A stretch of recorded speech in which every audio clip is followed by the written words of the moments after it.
shaking underneath, trying to take me alive. Get ready for the fallout. Can't stop me now. I got no rival. I'ma fight my way through the blood and pain game of survival. Any time or place, watch 'em run away. I got none. I'll be standing on my own, never gonna take my throne. I got no rival. Watch 'em run away. I got no, no, no. I got no, no, no rival.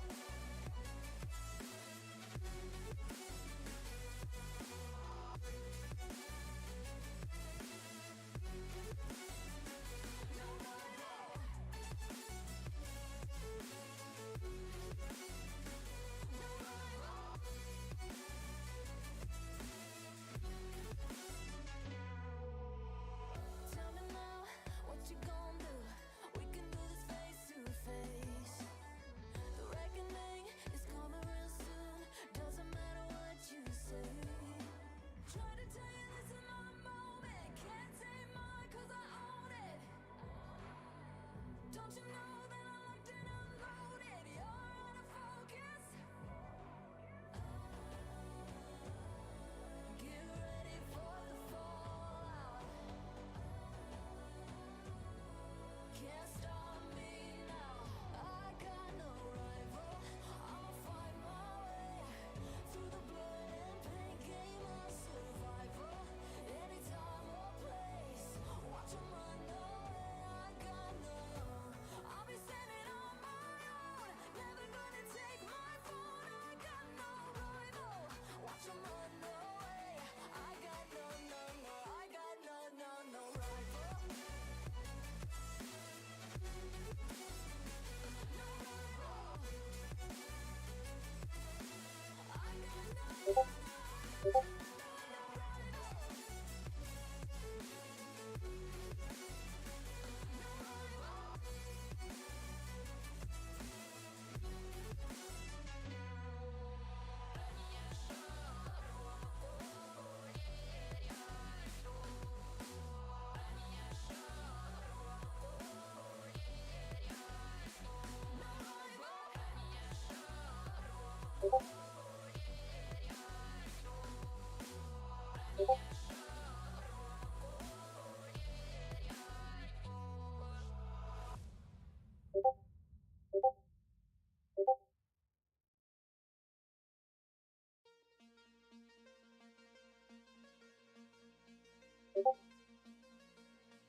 Mama said you're meant to burn as bright as a star among the midnight sky.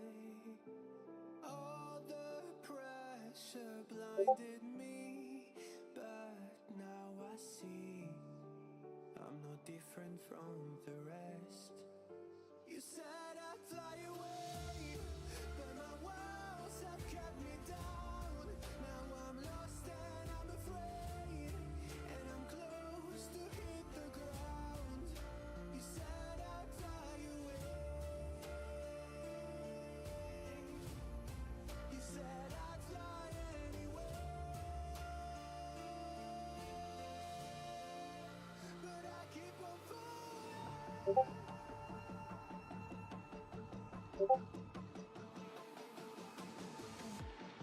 You said I'd fly anywhere, but I keep on falling.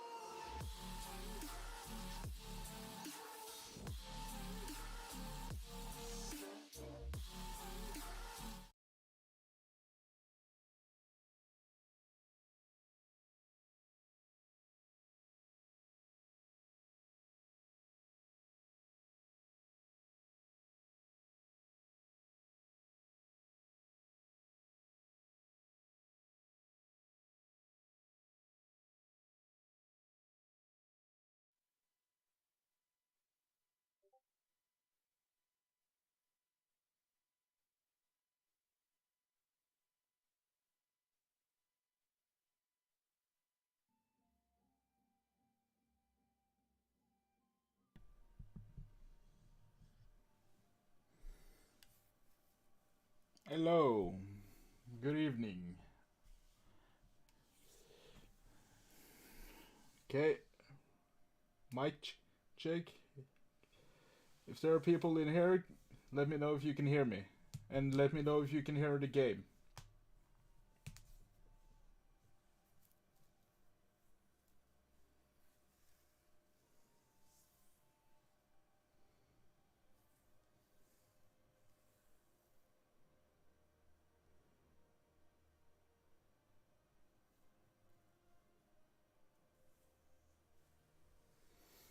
So, yeah.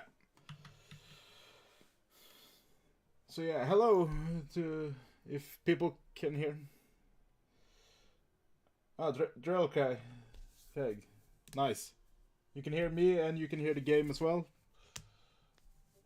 Nice.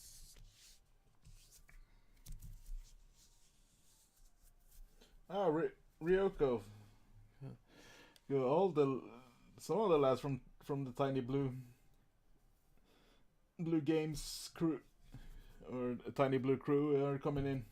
Yeah, thanks. Thanks, guy, for taking your time out today to stop by. The MLP and Thomas guy, yeah, nice. Game's a bit quiet. Okay.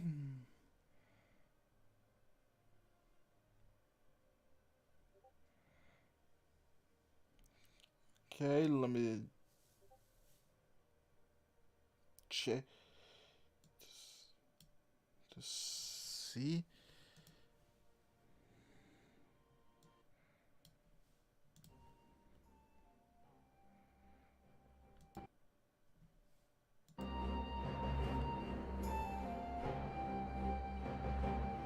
Okay.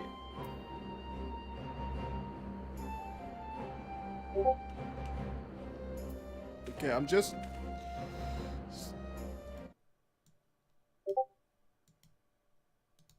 just adjusting a few settings here, so do let me know if you can hear it.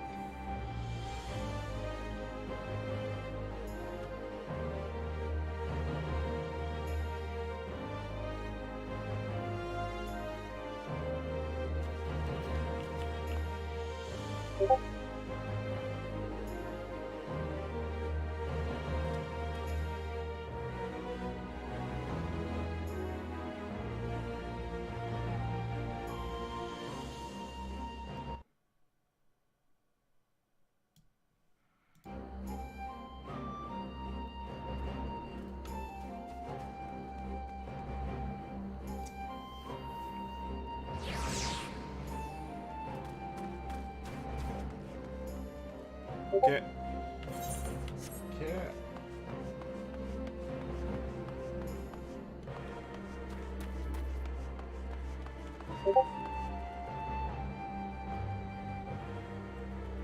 Oh, a little bit too loud. Okay.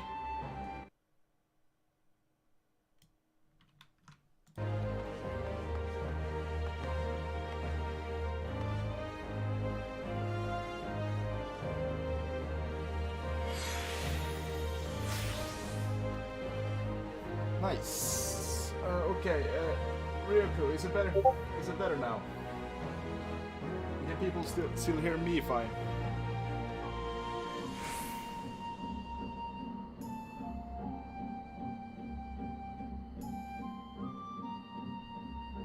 Somewhere in the mid.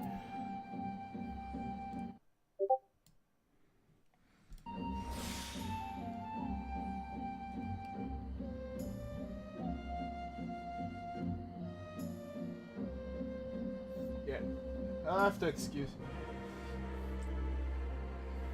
You'll have to. Yeah, well, this is my first try streaming on YouTube. I normally stream on Twitch, and yeah. Yeah, I know.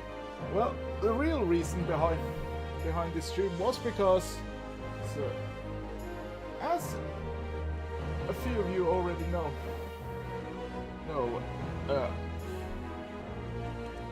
the creator behind TinyBlueGames, Mr. Seesaw or Chris, depending on what you want to call him, has agreed to a little interview with me later tonight. And the reason behind that is because he just last week beat Stormblood.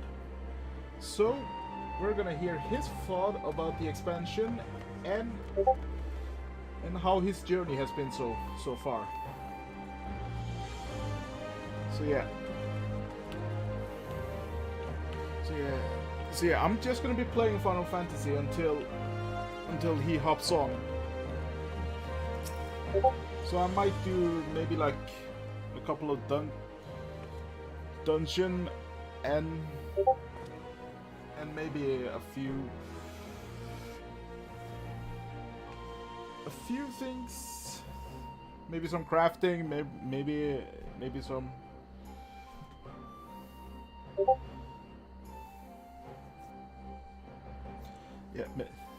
Yeah, indeed. I'm on my. I played through Stormblood twice now. Yeah, this is not the character that I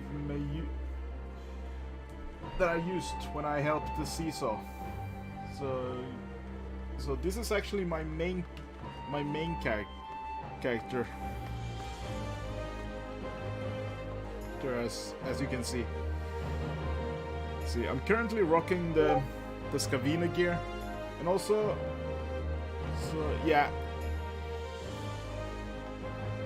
If you guys do notice a few Discord messages that I'm getting, hopefully the notification.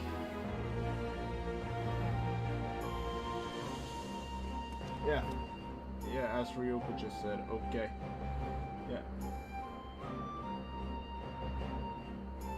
Well, actually, I'm looking at my Discord now, and it does say the streamer mode is activated. Hang on. Let me try and deactivate it and then activate it again, if I can.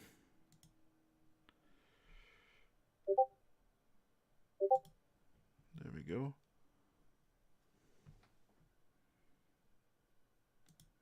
Yeah. There we go.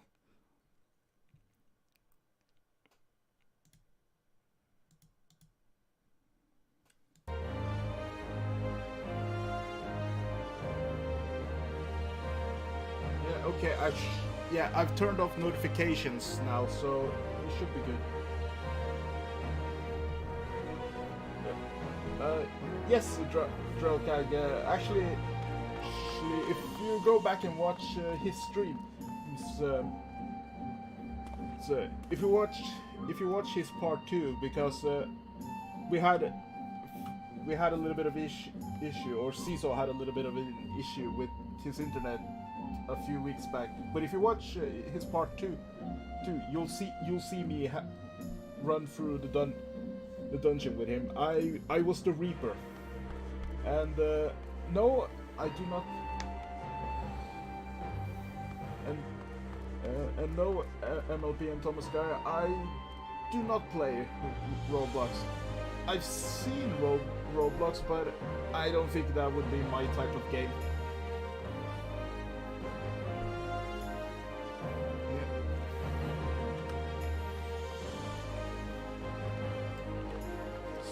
So yeah, I'm just gonna see what I. Oh yeah, I should go and see Go and see Master Suranuki. Oops, I'm going the completely wrong way.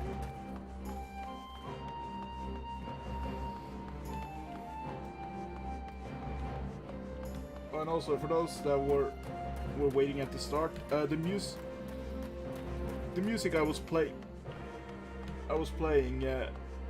it was copyright free, I hope, at least.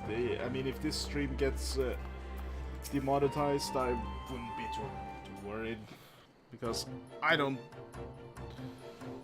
mean, I used to be very active on YouTube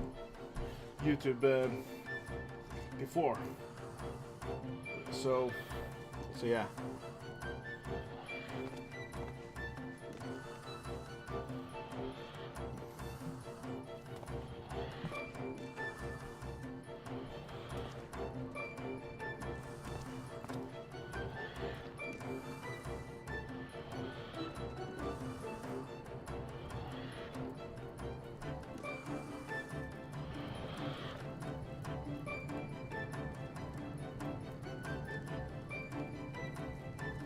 Okay, so there's a World War II, no, World War I Roblox game called Entrenched. Ah, okay then. Well, hopefully you're having fun with that.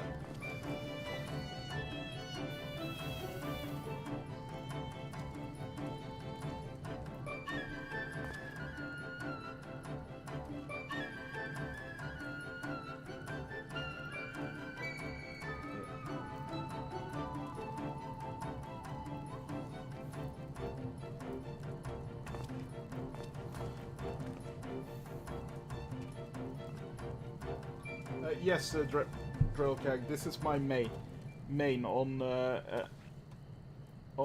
Light in the European Light server. So yeah, this is the character I spent most of the hours with. This is the character that I've beaten Endwalker with, done raids with, and done a few Savage raids. Speaking of Savage raids, are people watching the new Dragon Song Ultimate? I haven't seen I haven't seen any footage. Mostly because, well, it is really cool content. I don't think I'll be able to try that content. I would love to, but yeah. Okay. So there we go. So yeah. Yeah, I am currently rebuilding Doma.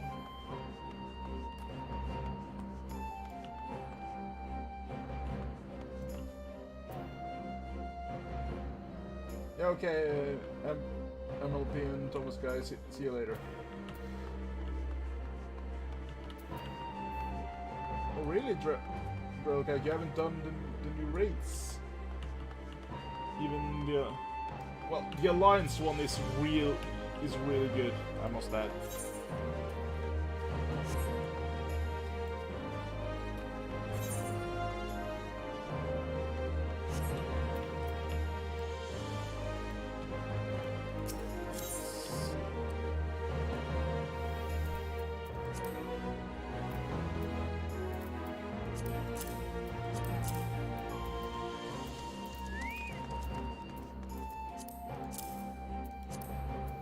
I'm just gonna be donating some random things that I don't really need right now.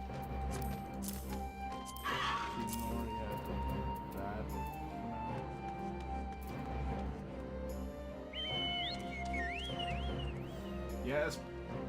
Yes, and especially the music. Like, I've been listening to the music of the new raid, and oh my god,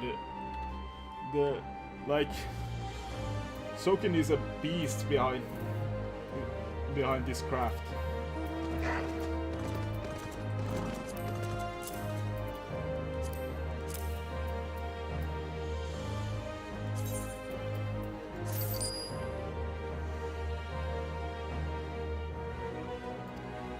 There we go.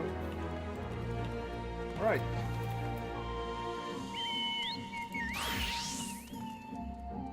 So I have a little bit. I need to get my Dark Knight up to level 79. I think.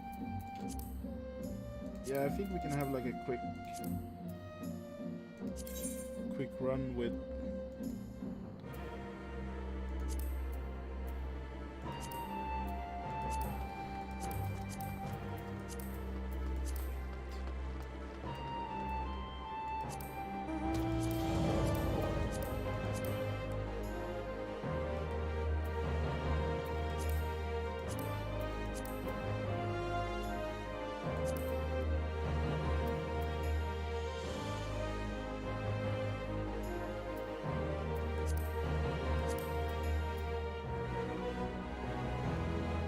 Okay, so I'm guessing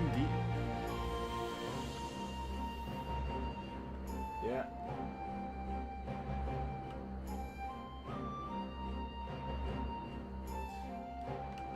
Well, at least, well, might not be a quick run, but at least I don't have to wait for the queue. Actually, speaking of, you know what? You know what? Let's do some PvP. Let's get a few runs with some crystalline PvP.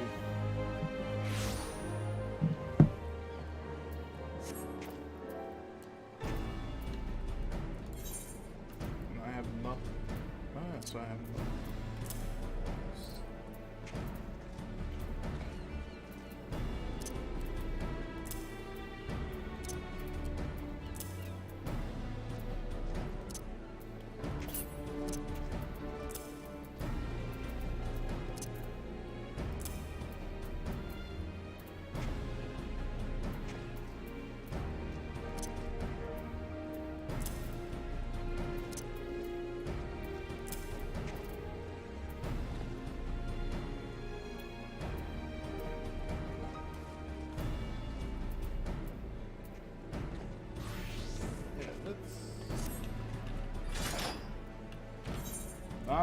do have to warn you guys, I'm not the greatest at PvP, but I will try my best.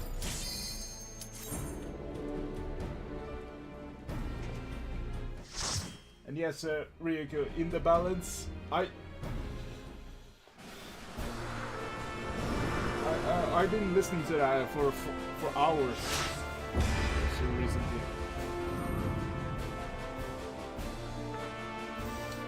The adventure plates. I haven't really dwelled too much into the adventure plates yet.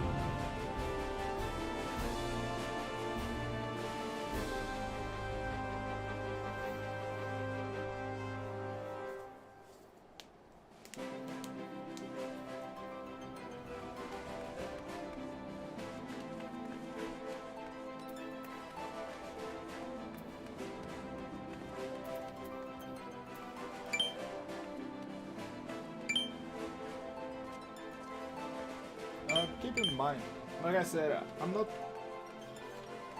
that good with the PvP, so yeah.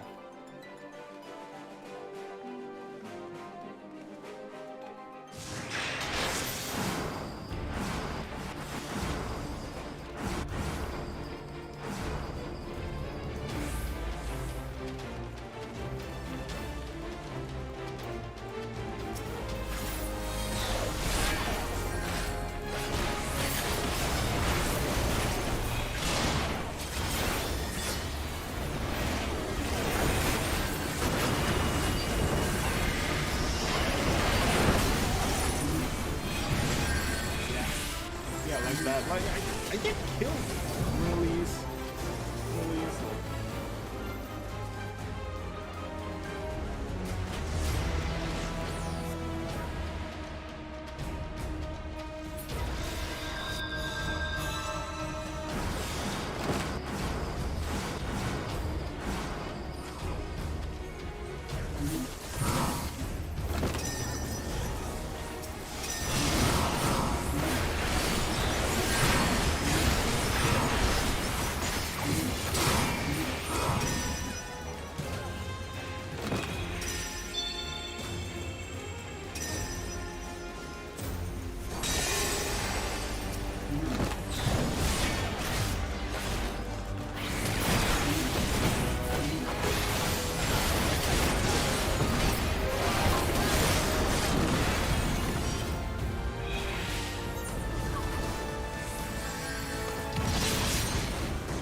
Okay, that was a quick one.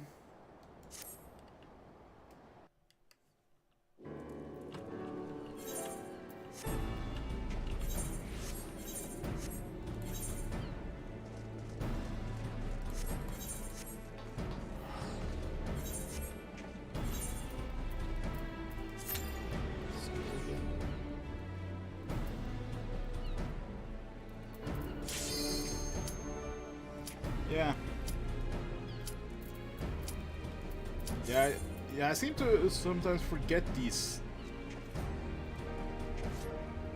actions.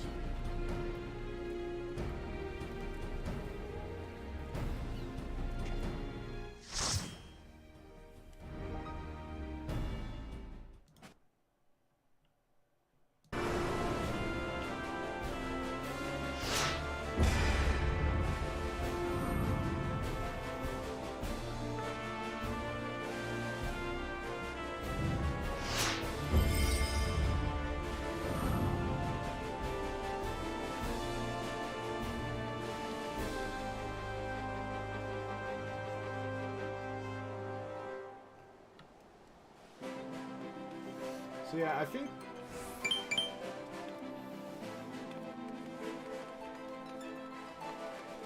oh yeah, pop sprint as well, yeah.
play Pop Sprint.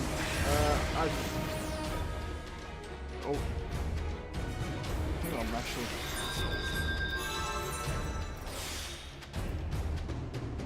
Oh, yeah, maybe it's this sprint. Yeah, it's not that sprint. Yeah, this is a sprint that I use outside. Yeah.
Wait, I got race. Okay. Whoa, hey. Hang on. Oh, never mind.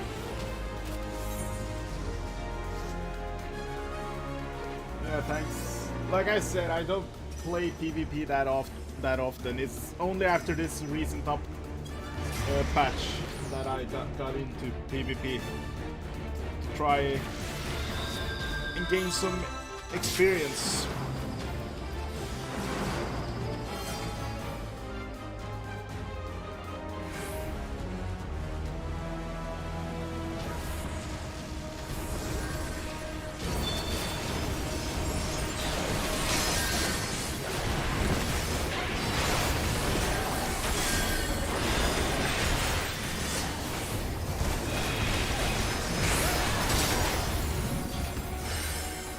Nice, got a kill.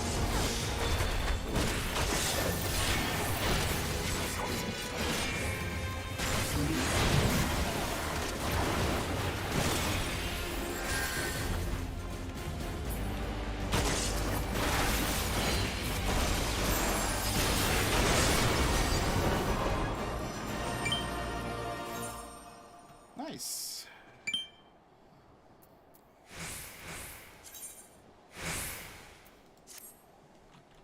The victory there.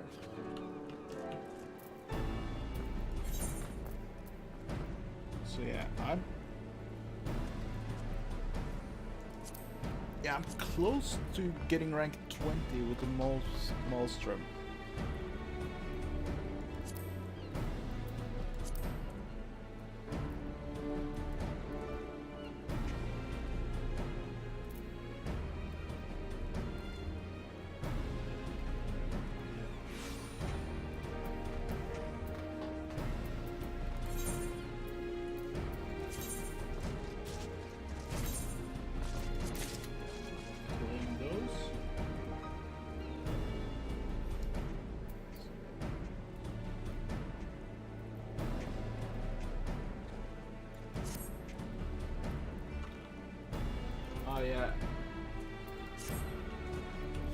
Yeah, well, normally my tactic is sometimes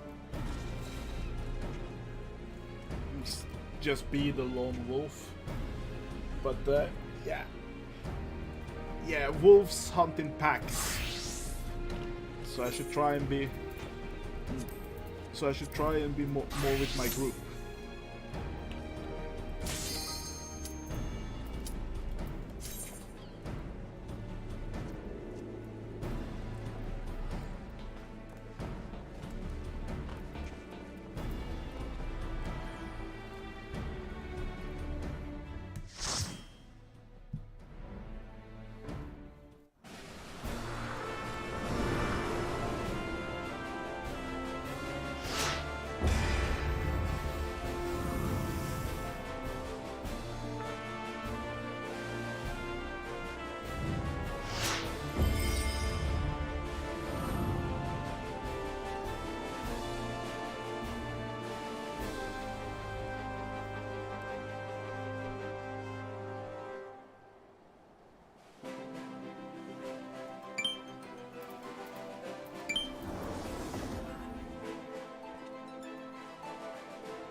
Alright, I'm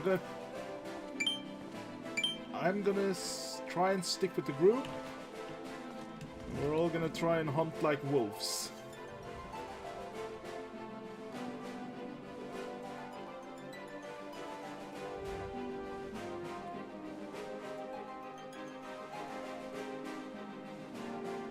So what's everyone's opinion on this PvP mode?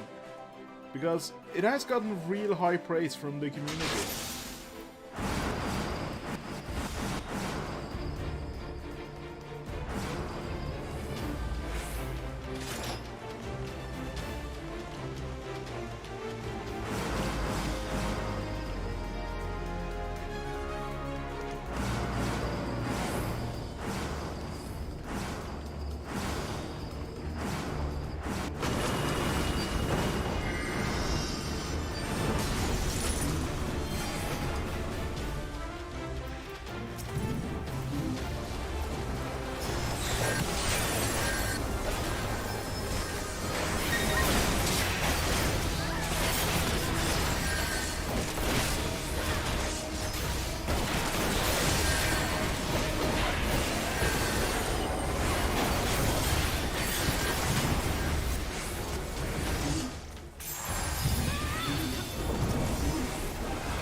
Oh, hey, Lost.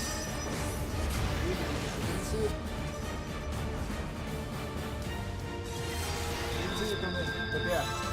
Oh, so it's difficult to get kills one-on-one. Yeah. Yeah. And that's why everybody has to work as a team. Because the more... But I think we're gonna lose this one. Yeah, they really had us. But I leveled up to in the series.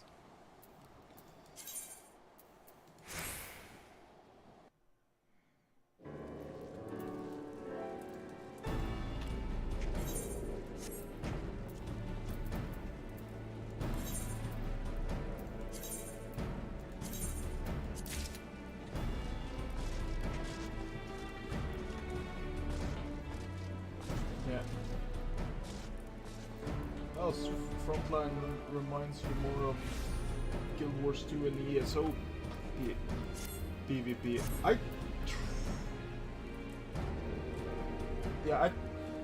I tried a little bit of ESO back in the day, but yeah, it's difficult when you're. It's difficult if you want to play multiple MMOs and you have to keep track of multiple subscriptions. So yeah.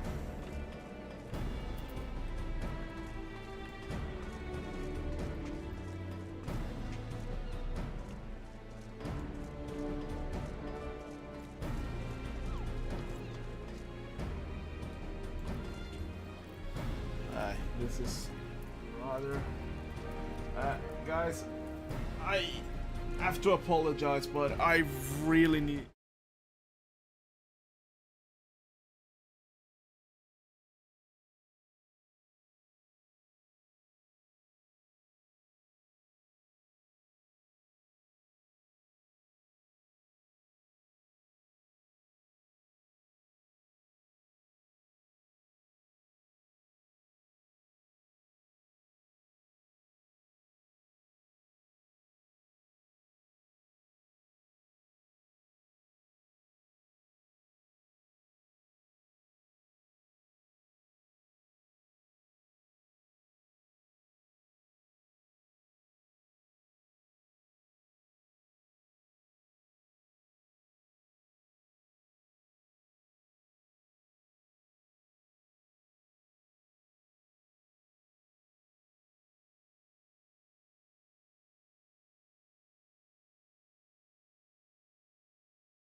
And I'm back. Yeah. Well, let's hope that it will settle down. I grabbed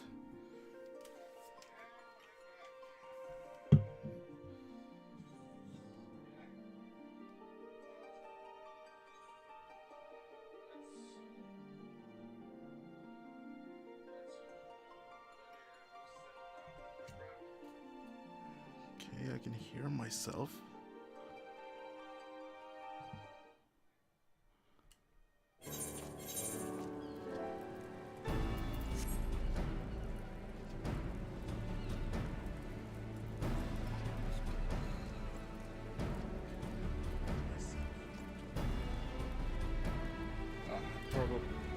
Probably had the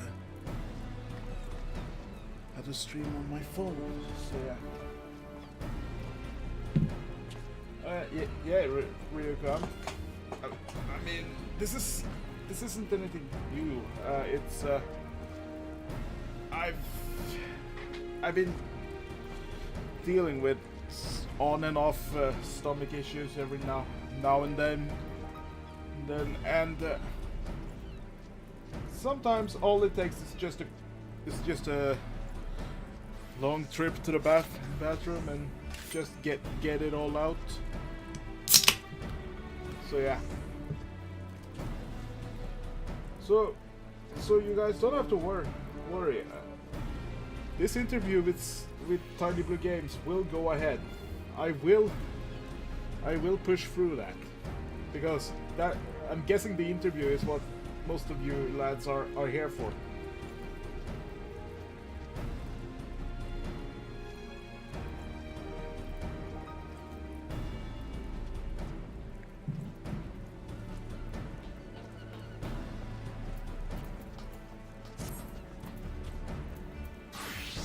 But in any case, let's continue.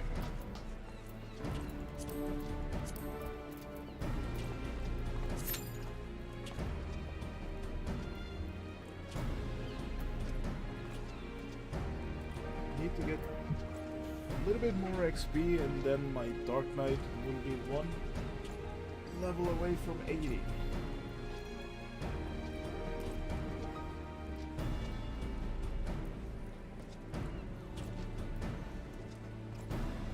Oh, thanks, Drokay. Yeah, the reason I decided to stream this on YouTube was because I was thinking when I talked to Caesar.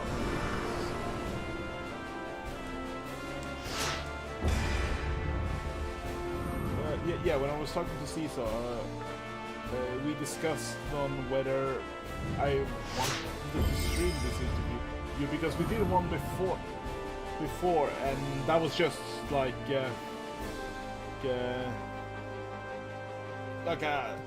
talk session.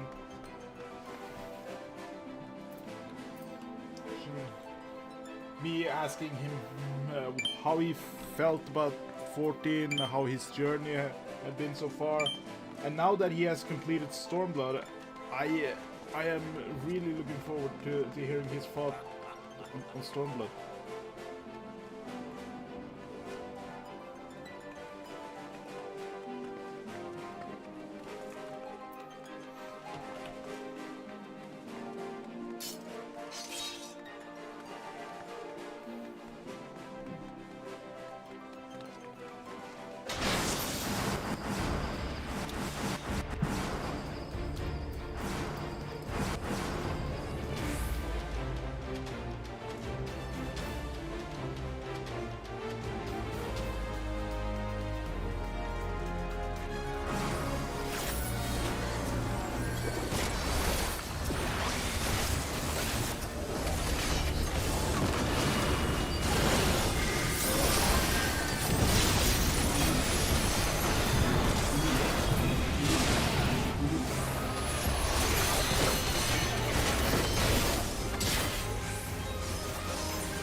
what you mean. But,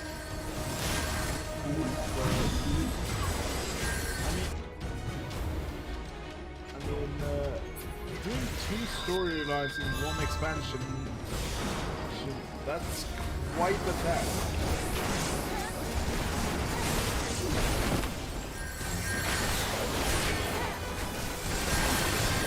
Considering at first we had to deal with like the Empire, and then we had to go to Kugane. And we had to help Yugiri liberate Herpy world. Not liberate world. Basically free Doma from the Guardians' invasion.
We got him now.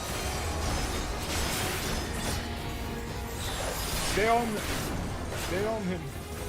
Oh, fuck, you got it. Right.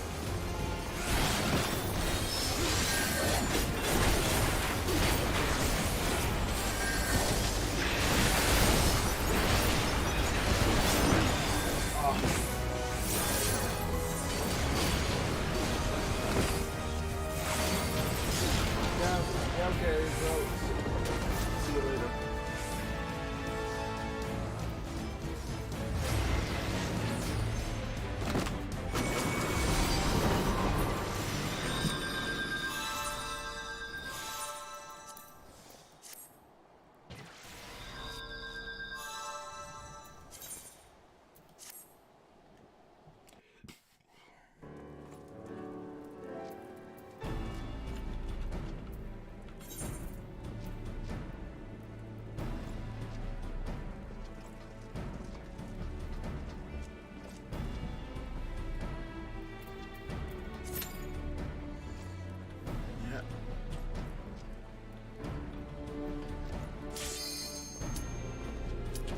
Yeah, he did. Although I don't think that was a Dark Knight. It looked more like a... I think it was a Gunbreaker, actually. Or maybe it was a Dark Knight.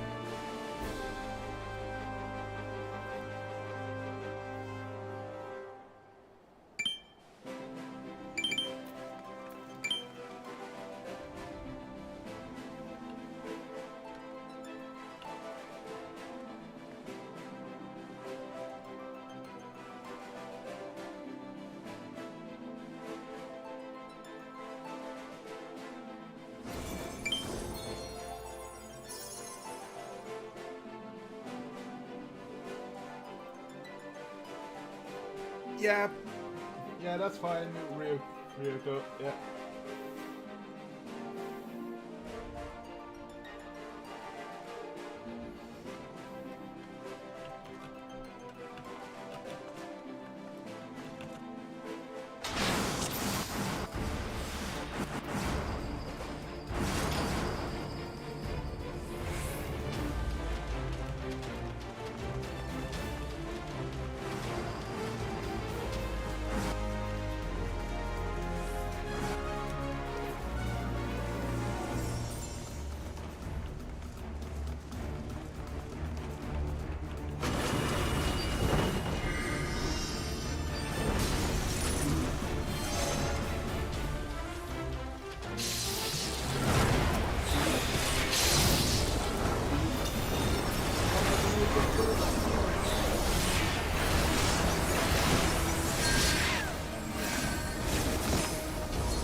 Let me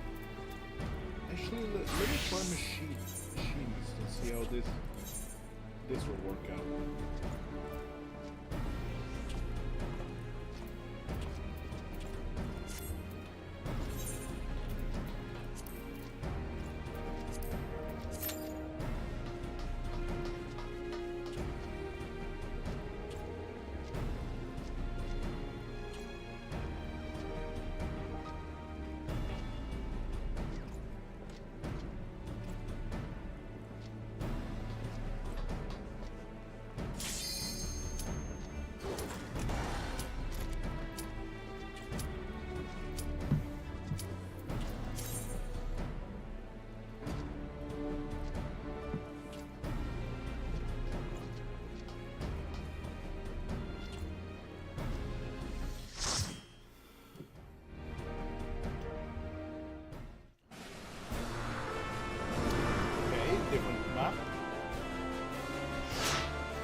yeah, I'm gonna try.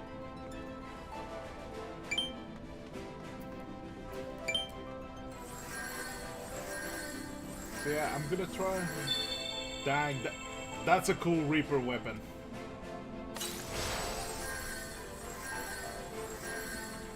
Look at me with my dainty ironworks weapon.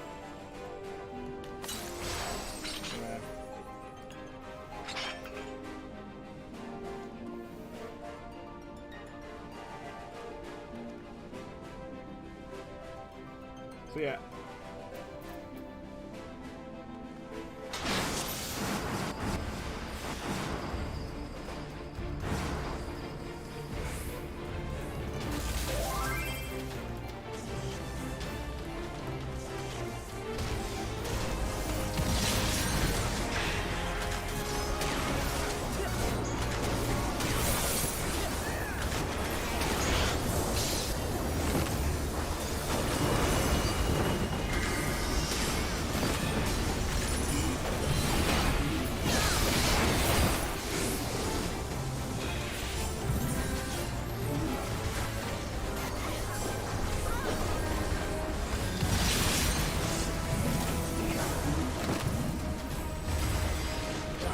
I don't know. No, I mean, it looked really cool though.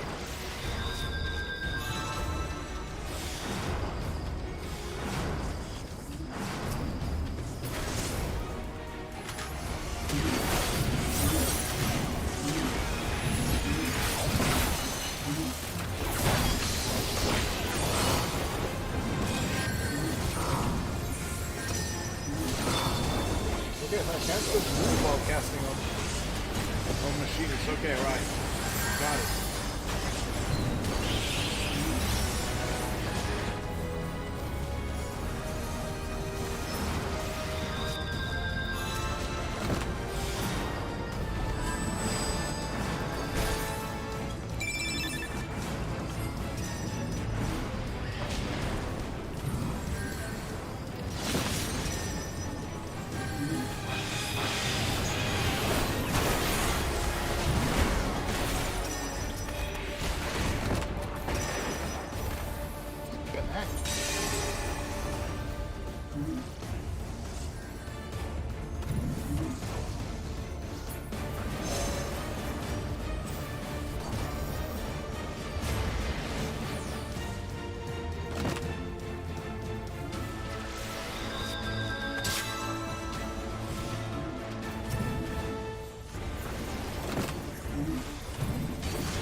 That was pretty much a loss match. But hey, I ranked up in PvP at least.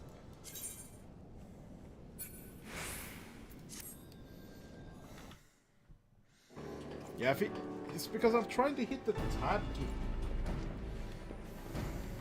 key, so yeah.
Yeah, that's why these are here.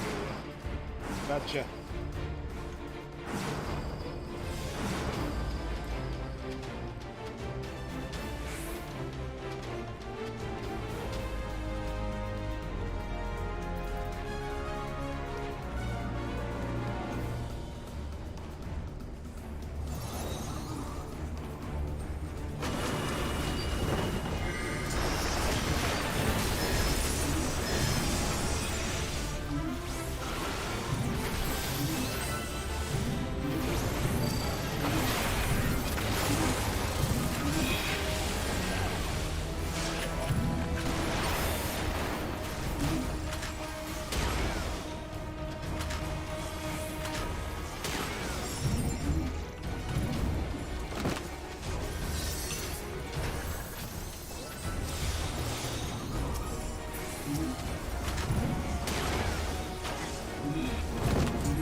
Read the. I thought I was dead. That's I read the wrong health bar.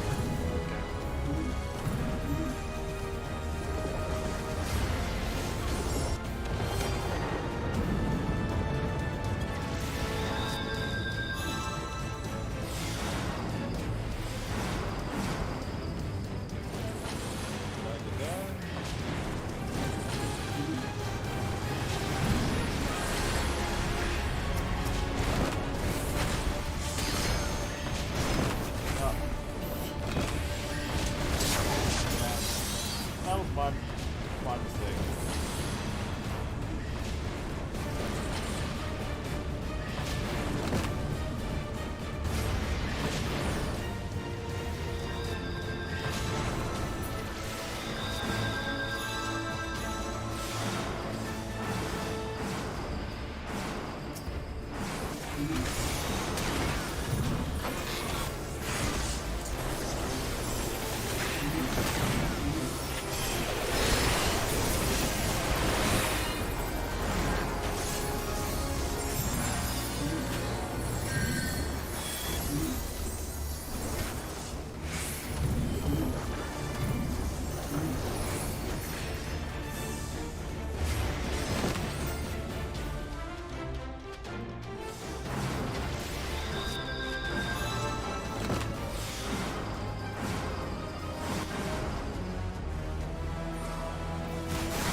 Are they damage buff?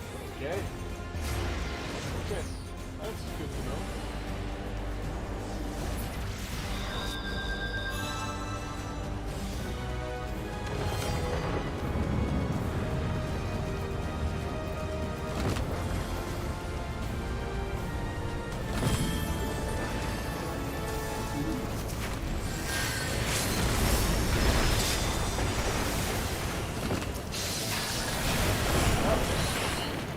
Got to use the LB at least. I got one kill.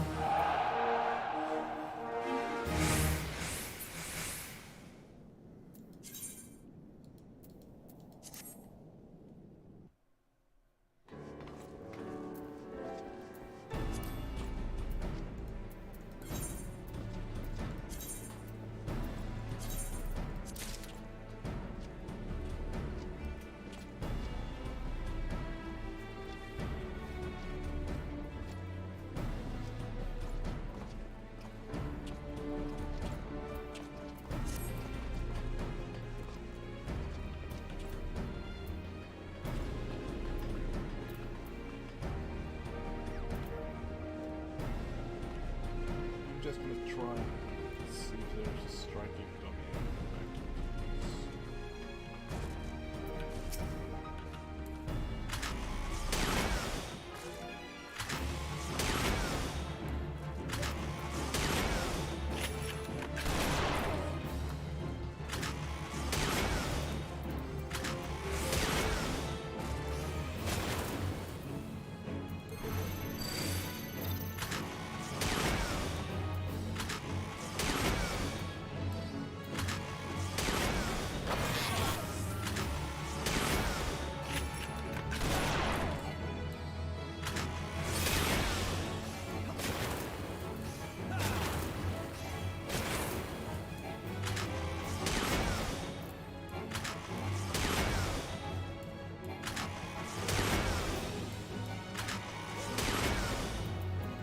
the framing team. Astro Framer team, yeah.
Let me see.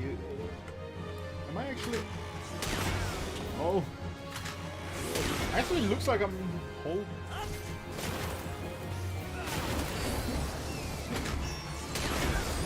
Yeah.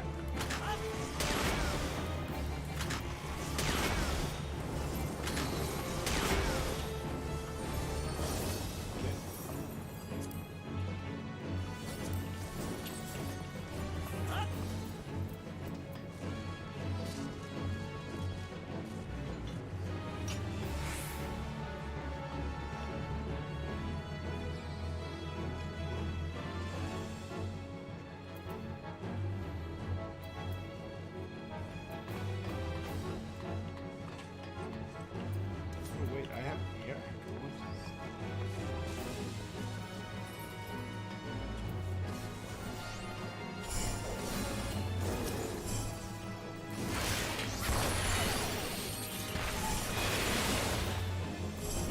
Okay, I see.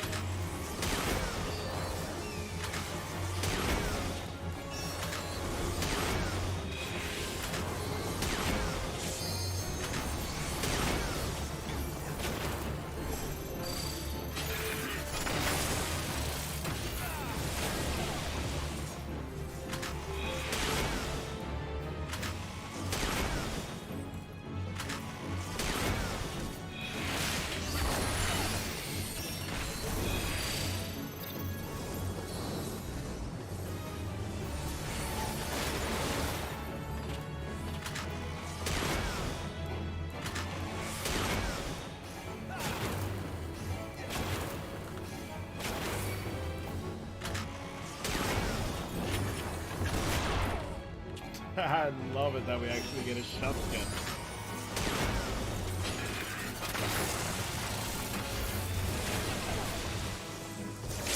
And a sniper rifle.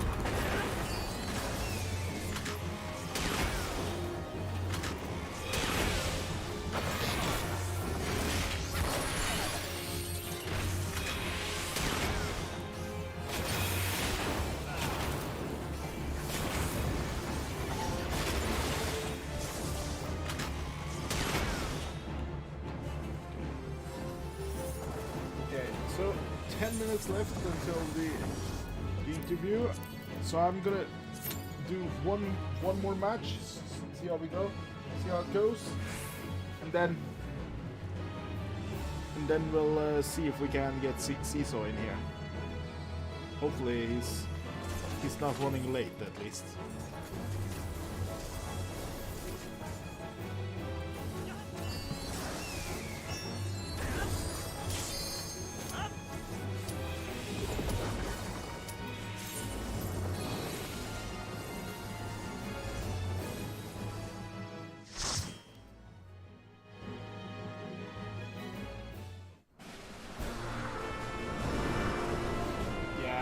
Machinist is actually, I mean,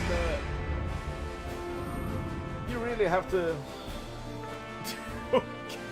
Okay, someone's been creative with their adventure plates.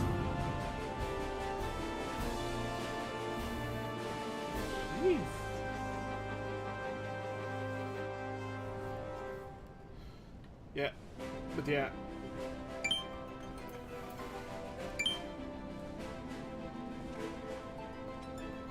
Okay, just gonna fight in your best undies.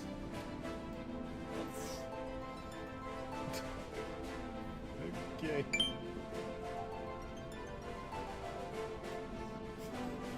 Yeah, but it's better. Yeah, but when you see what he's actually wearing, it's like, okay, he's wearing shoes at least.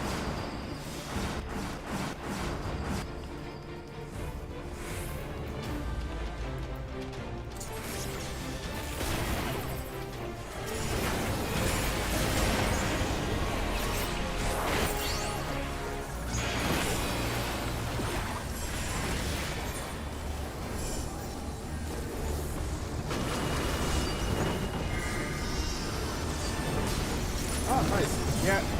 Yeah, sure, Chris. I'm just doing some PvP now, and yeah. By the way, if you manage to get a quick glimpse, yeah, this is the new PvP mode.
was actually a really good match, I must say.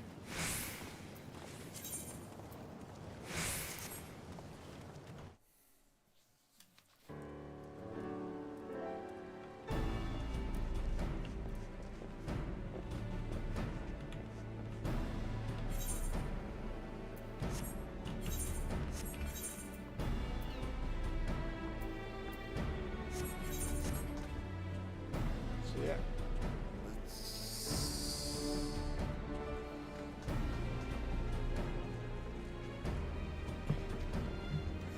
So yeah, I'm gonna begin preparing for the interview. So yeah.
Okay.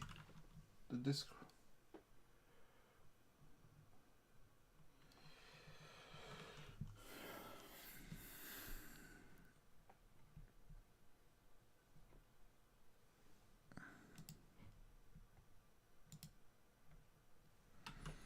Yep. And we should be good to go.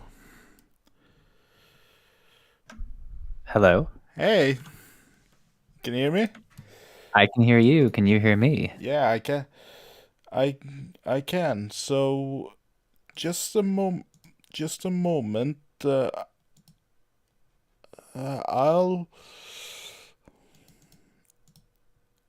I'll just see if I can make it. So it's my first time doing this as a live stream. So yeah. Oh, no problem.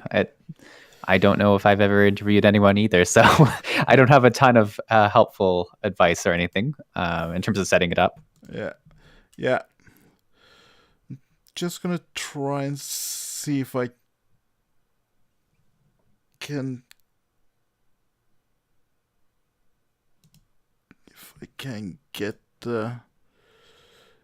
get our icons to be full screen. So. Oh, I see. So yeah.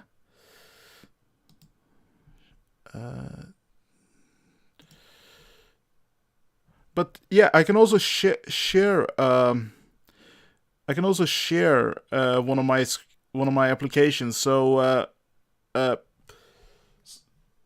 yeah.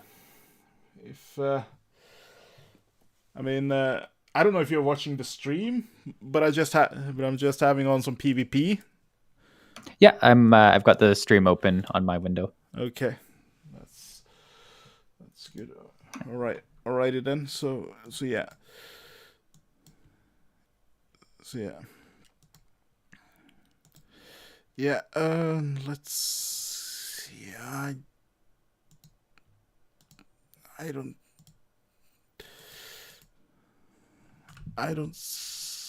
really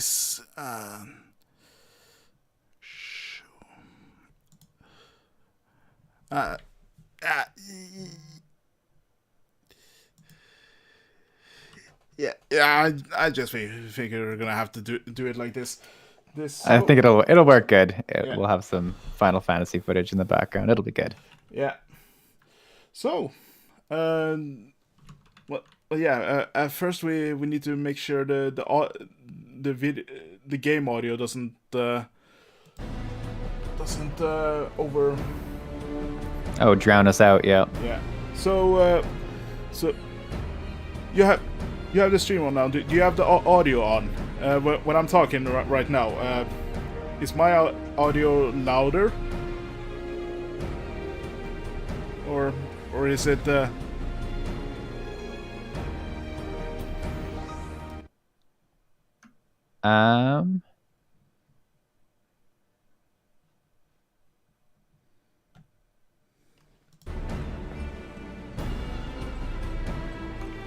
It's difficult because it's got a delay, so I'm trying to listen now for it in the future. Yeah.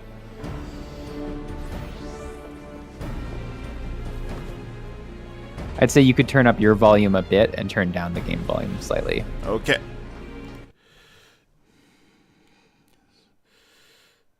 Okay, let's see.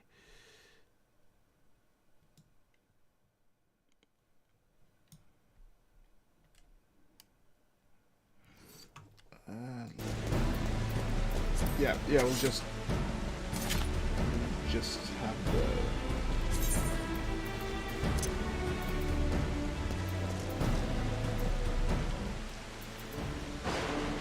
Yeah, we'll just set the BMG and sound effects to 50.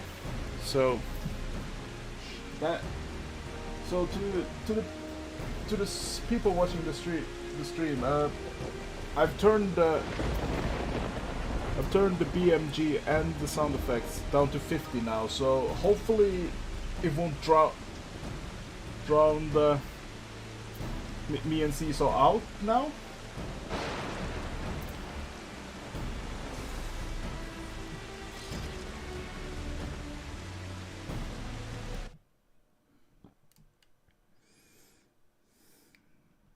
So yeah. I'm just listening to it as well. I think I'd turn it down even lower, like to 25 maybe. 25? Okay. I would, yeah.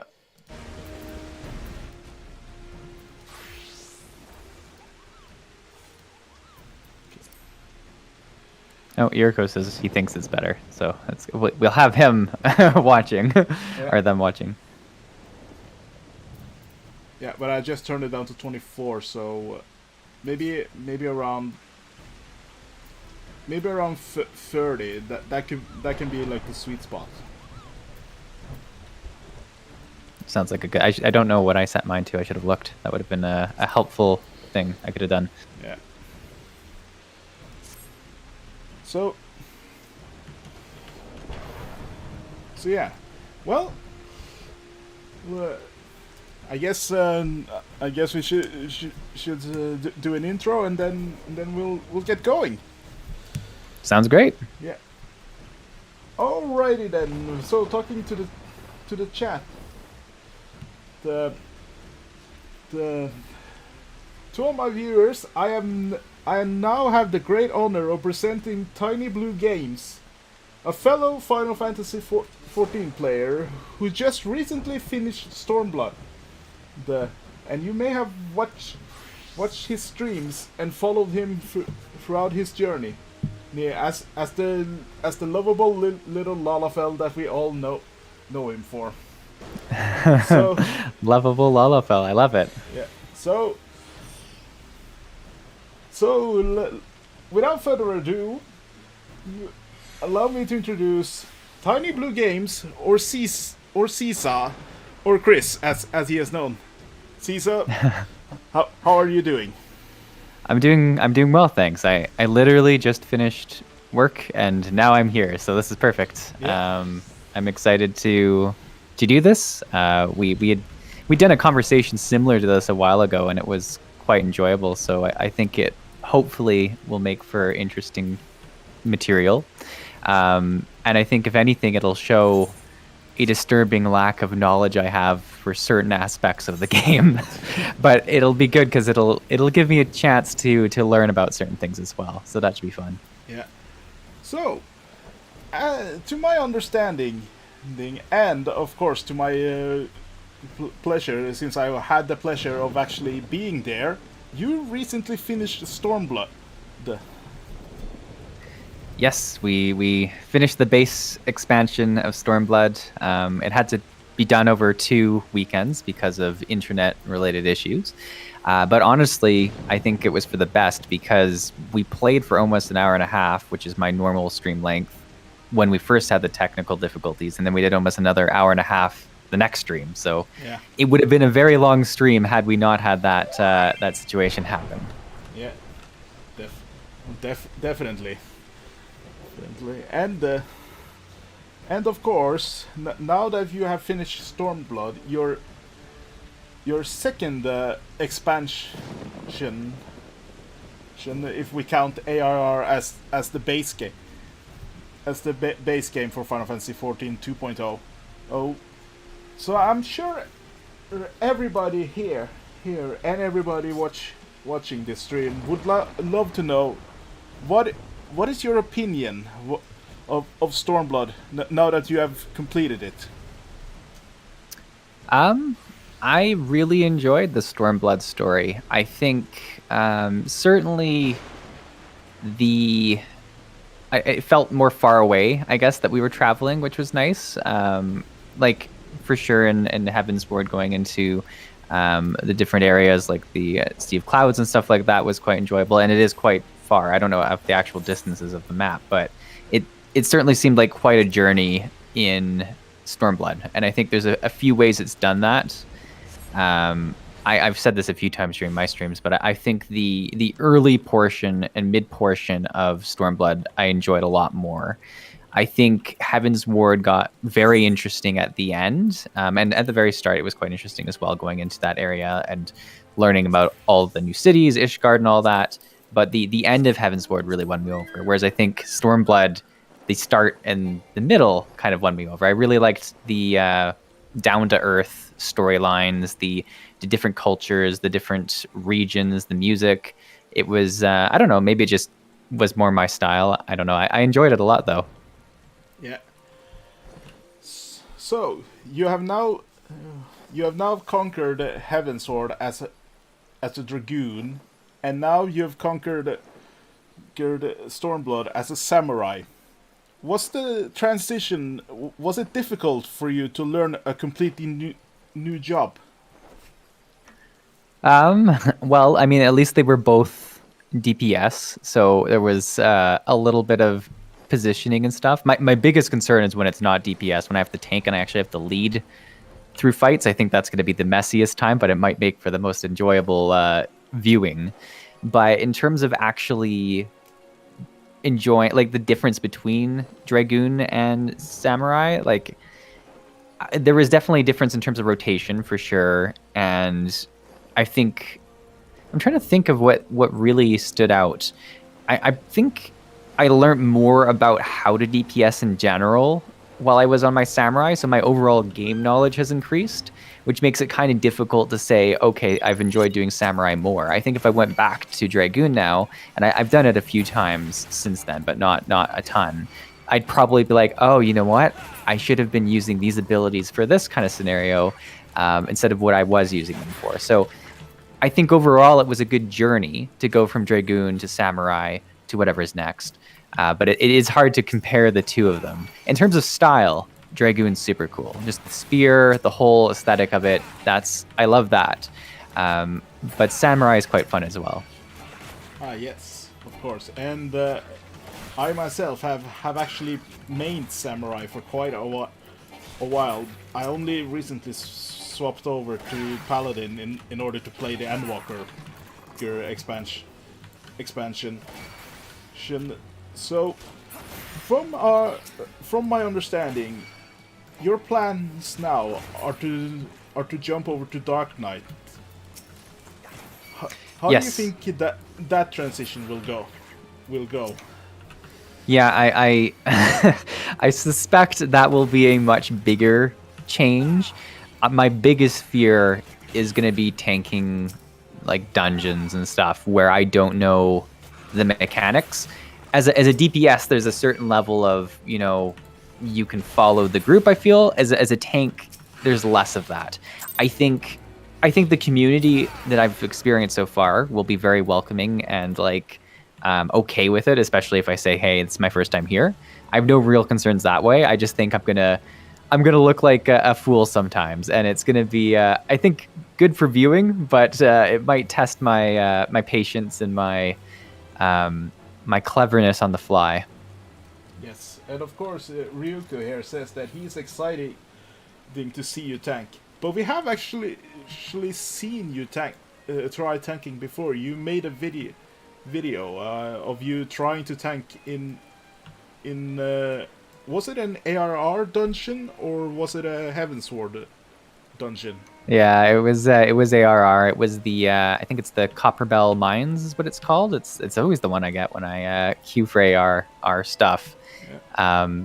Yeah, it was. I mean, it went all right. We made it through, but there was certainly some learning in terms of how threats generated. The fact that there's a skill that you need to turn on to like generate more threat was a big thing I learned there. And then, as people pointed out during that video, I tended to use a lot of my defensive cooldowns all at the same time, which, I mean, isn't great tanking practice in any game. And I'd say my tanking knowledge is probably the weakest of the three roles. Like, even if you're going to World of Warcraft, Guild Wars 2, wherever you like to talk, I don't normally tank much. DPS is where I'm at home, and then maybe a little bit healing, but tanking is probably the last role I choose to fill. I see. But yeah, before you can continue your MSQ journey. Well, I mean, you can still continue the MSQ journey as a samurai, but as soon as you reach Shadowbringer, you will then swap over to Dark Knight, I guess. Yeah, that's the plan. So in the background, I've been slowly leveling the tank. We've recently passed level 50, so that's something. It's been good though, because I've been doing a lot of front lines, and I've actually recently tried the new PvP mode as well on it, just to test it out, because I had been doing some PvP on that on my Dark Knight. But I've been doing a lot of front lines, like my daily front line, get that level. If I'm on for longer, I'll do a daily roulette for like a dungeon or something like that as well. I'm trying to make it happen in the background. Yes, and I'm sure everybody here is wondering. You said you were gonna make a video on the new PvP, but just as a short answer, what is your opinion on the new PvP? It's good. I did play my first. I think I did 3 rounds in total this week, so I filmed that. My original thought was, okay, I'll just like film my first time in there and see how it goes. We got beat pretty bad the first time, so I was like, okay, we're gonna do a few more of these. I think ultimately I'll do a video that's kind of like a compilation of all of those and just my overall thoughts. My overall thoughts on it. It's an excellent, like, it's very different than the PvP I've experienced in Final Fantasy XIV before, which I think is exactly what they were trying to do. They're trying to do something different. I think the size of it, like, I mostly do front lines at this point. I know that there were smaller scale PvP things in the game already, but comparative to front lines, I enjoy how intimate it is. You definitely notice when there's someone really good on your team, or when there's someone really good on their team, or hopefully if you're doing really well, you can really make a difference in the game, which is really nice. But the absolute thing I praise above all is the fast pace of the game. It's a quick queue to get in. It's really quick and like intense the whole time there. Like even from the start, you kind of like sprint off of the starting place, which I think is really well done. And then win or lose, it's 5 minutes ish, and then you're into another one. At least I did unranked. I don't know if ranked's different or what that would do, but I really enjoyed it. Yeah, I haven't tried ranked myself. I just go casual. So yeah, but yeah, that's excellent to hear. Yeah, PvP in Final Fantasy XIV really needed that boost. It is quickly becoming many many of Final Fantasy players' favorite mode. I think this is this is the first time outside the Moogle Treasure Hunt that the PvP is buzzing. No, I think it's an exciting thing because it is definitely something that, you know, I do a lot of comparison videos for MMOs. If there's one thing you have to say is a weakness in the past for Final Fantasy XIV, it's the PvP versus some of the other games, which is fine. I think this is definitely a bump up in that category for sure. I think the only thing missing on my end is just like an actual knowledge of my class that I can, like, you know, oh, that's why I died, or oh, that's what I should have done differently. But that comes to me just not having played the Dark Knight enough in PvP. What I can do, and you'll watch in the video, is I've figured out now which abilities I like can use to restore health and shield myself. So I pretty much just stay in the area of the crystal and just keep healing myself like probably a very irritating player on the enemy team, but I don't do much in terms of like attacking people or like strategic plays. I'm like a distraction. Yeah, that is a good way to play. I mean, different play style for everyone. For sure. Yeah. So yeah, you said you got your Dark Knight past level 50. Have you done the level 50 Dark Knight story? I have not. I actually haven't done... I don't know when the last Dark Knight story is, but I've been saving a bunch of the story quests up, and I'm debating if we do a video or if we just do a stream of them, because of all of the job quests, the Dark Knight quests are the ones that people have wanted me to do, and I've been very careful not to do any of them without recording or like capturing it anyway, so I just have a backlog of them now, which is probably hurt my character's progression, but I think ultimately will pay off eventually, hopefully in some nice stream or something. Yeah, because I would say not doing them, you're actually missing a few skills. Some Probably. Some very important skills as well. And yeah, I won't say anything else, but yeah. So this goes into another thought that I had. Is there a little bit of a dark side in Little Seesaw? Is there a dark side? I don't know. That's an interesting question. I think there's a little bit of a dark side no matter what. I mean, let's be honest, I'm playing a Lalafell. We all know there's a hidden level of darkness in Lalafell. I think it'll be interesting to see how I embrace it. I don't know.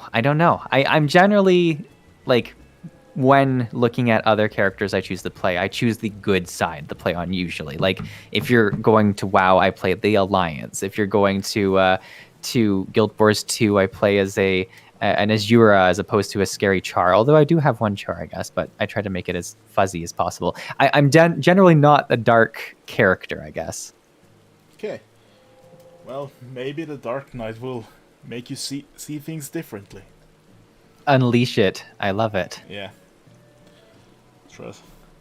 Yeah. So yeah, if you remember at the end of last week's stream, I urged you to get some Scavina gear, which is basically the end gear of Stormblood. So my next question is, if you're going,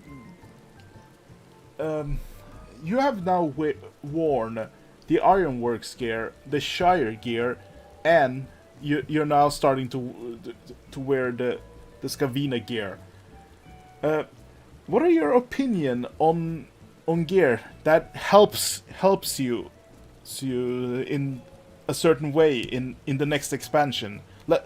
Let's say with the Ironworks, it's when you reach level 50 and you start and you have gear that is like item level 40 or 50 or something, and then you get this Ironwork gear and it bumps you up to eye level 130.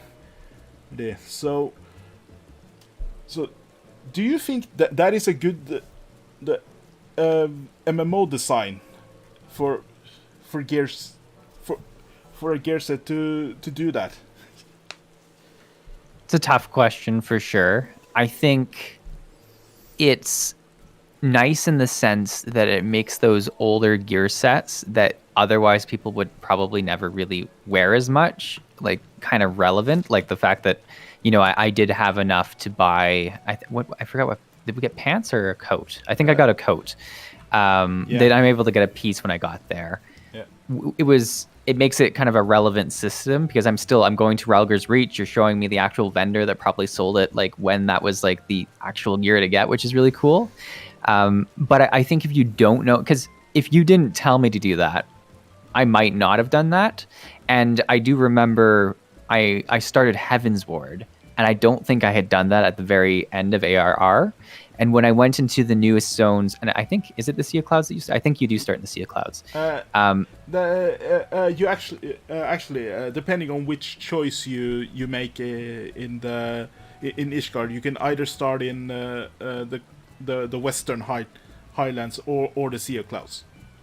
Okay, so I think I did the Sea of Clouds, and I distinctly remember the first time I was there, just random monsters would like destroy me. I wouldn't have a chance, and it was like, what happened? I was like, things have gotten so hard. So I'm interested now. I think I had some more gear going into Stormblood because I don't remember that being an issue as I entered Stormblood.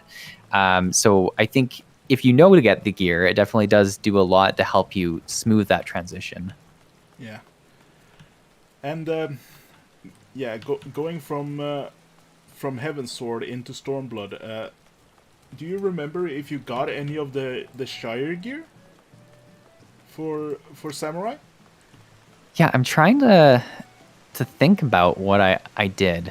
I must have had some gear because I definitely don't remember it being such an intense difference. And it would make sense because I did do a fair bit of, I say a fair bit, compared to some people, probably not much, but I did do some of the additional content at the end of Heaven's Ward, as well as just like some dungeons and stuff. So maybe I had enough to buy it, but I don't know. You buy the Shire gear from that city, right? In I'm trying to think in Idleshire.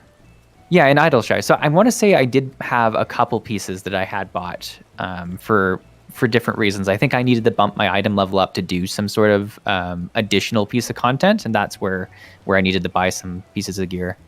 Yeah. So yeah, and with this gear, because the MSQ now is fairly good at giving you a decent amount of gear for your first play leveling. Like let's say you're going into Shadowbringer and you're leveling Dark Knight from level 70 to 80, and it'll actually give you gear along the way. But yeah. So now that you got your Dark Knight to 50, will you try to and grind some dungeons or trials or duty roulettes to get some tomes so that you can get Ironworks gear for your Dark Knight? It's a good question. I probably should. I'd say I'm going to default to just trying to get as much XP as I can, but then I'll run into the issue of getting to level 70 and going into the new expansion and probably not having the gear I need. So I think if I can collect... and maybe you're the best one to offer this advice, but if I got to, say, level close to 70, like if I was 65, and then I started leveling through doing duty roulettes, like dungeons, I would assume, would I be able to get tokens at that point that would be quite valuable, like to get that level 70 gear? Because that's the start of Shadowbringers, right? 70, that's when I... Yeah. I mean, every dungeon or the dungeons that has the indication this duty is item level synced, or actually, in fact, yeah, apart from the earlier Realm Reborn dungeons, I think most of the dungeons either gives you 20 or 40 tomes, depending on what you run. There are even some dungeons that gives you 100 tomes. Okay. So you're saying it doesn't even matter, like I don't have to wait until that long. Like if I'm doing low level dungeons, that those tokens will still be used for the same gear. And I guess I kind of have seen them all kind of look the same. So that's you're right. I'm looking at your screen right now. Yeah. That's a really good point. Yeah. So Is yeah. For now, these are the tomes you should worry about. You aren't able to get these tomes yet. So these are the tomes for Endwalker. So these two you don't have to worry about. So is that how they always do it? Is that they'll have this this one tome that kind of counts for all past expansions, Yeah. and then a new currency that's just for the newest expansion. Yeah. Is that okay? Yes. And then yeah, for like these two where it says discontinued. Yeah, these were for the Shadowbringers tome and gear. see that this is my disturbing lack of in-game knowledge coming through in the interview, which is good. My question then, and I know that PvP is a very different, like it's very removed from the rest of the game in terms of stats and like what skills you have. But with the tokens I earn from PvP, is there any way to buy gear for PvE scenarios, or is it just for cosmetic purposes that you'd buy that gear? The Ironworks, the Shire, and the Scavina gears are for PvE. Yes, but if I did a bunch of PvP, and I think it's the wolf marks that you get from that. Yeah. Is there a way that you could use that currency to purchase like lower level PvE gear? Like or is it just for cosmetic purposes? I haven't gone through all the stores in the wolf mark area. Yeah. I mean, we can teleport to the wolf's den, and I can show you. Perfect. This is going to be a very informative interview. I love it. Yeah. Yeah. So yeah. Yeah. Still a fair bit of people here. So yeah. What? Yeah. So what you want to do? You want to go to the Mark Quartermaster for Wolf Mark exchange, and yeah, here you can actually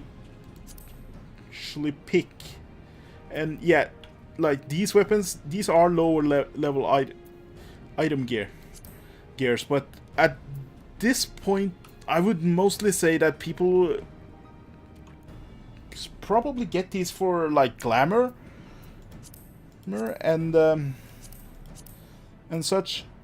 Yeah. So like mostly cosmetic reasons then. Yeah. For instance, like if we go to like Ralger's if we go to like a Ralger's Reach, and yeah, as Ryuko just said, any dungeon level 50 or higher will give you the Allegan Tombstone of Poetics. Okay, so it's 50 or higher. So yeah, and that's what you said originally. You said once you get the 50, are you gonna go do some dungeons? I guess I should probably do that to start saving up some currency for when I eventually do get to 70 then. Yeah. So yeah, as I showed you last week. So this is the NPC or vendor there, and yeah. What you want to do is always go for the number 2. Don't worry about the number 1, because this gear was when Stormblood was new. This gear was like this tome. I'm using this tome as an example. So this tome you can grind all the way up till you get to 2000. So then, and you can like get this gear. But for number 2, okay, which is the Scavina gear, you you would grind for this tome, and that would take you a little bit longer because, so, like I said, this is the end game gear, and until like the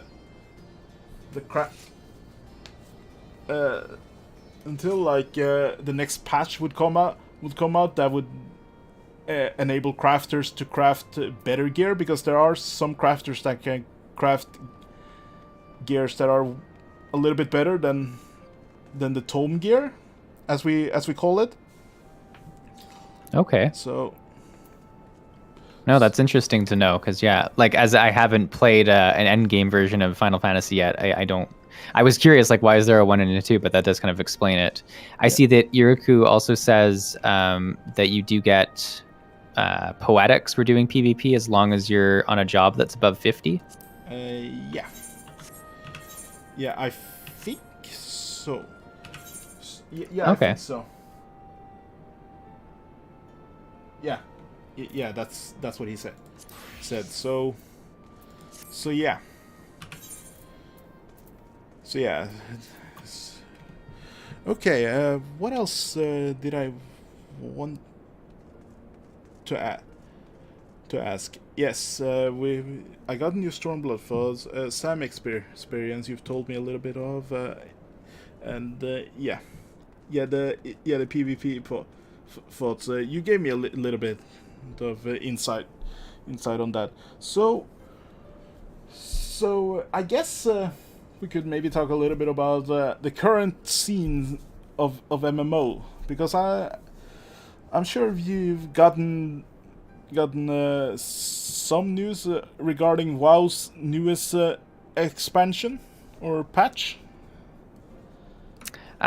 Yes. So their newest expansion, Dragonflight. I mean, as always, they go in and say, "Okay, we're gonna do everything everyone wants. Don't worry about it." And I mean, they've said that kind of every single time. So it'll be interesting to see what happens. I think there will likely be still a lot of people who play it, who go to it, who check it out. You know, depending on if my friends go, I'll check it out. It's independent of my ability to play Final Fantasy. I kind of do that just as my own thing, and it's just my own progress through it, which is nice. I think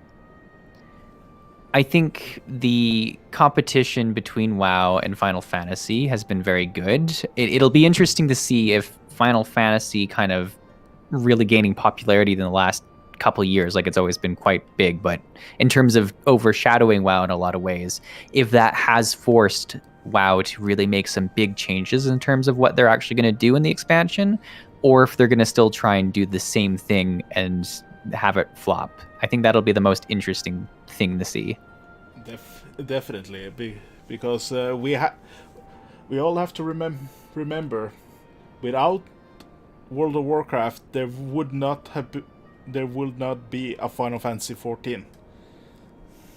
Yes, and I mean, that goes for a lot of other MMOs, and I think, you know, the more competition there is, the more instances there are of certain games doing something really well, and then another game kind of saying, okay, that was done really well, let me try it in my game. Like, for instance, the new WoW expansion has mounts that are very similar to Guild Wars 2.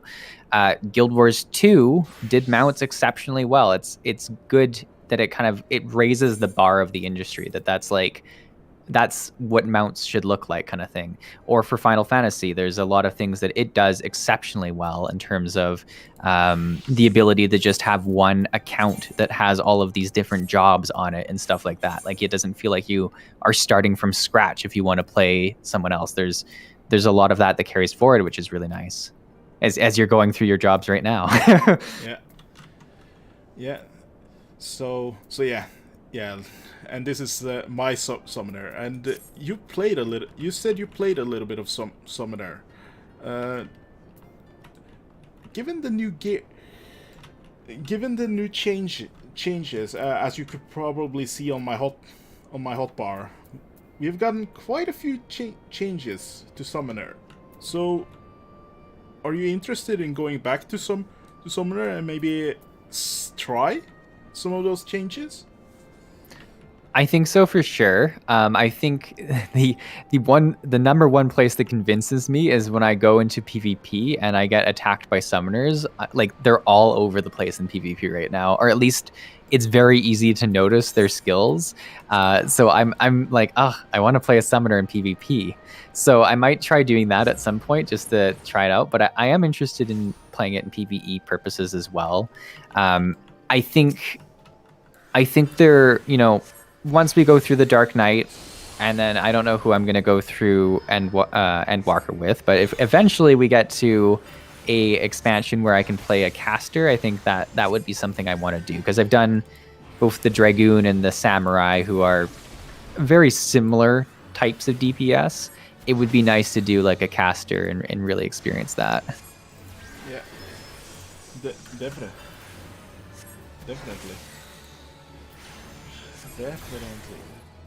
But yeah, you also said you had an interest in Reaper, if I remember correctly.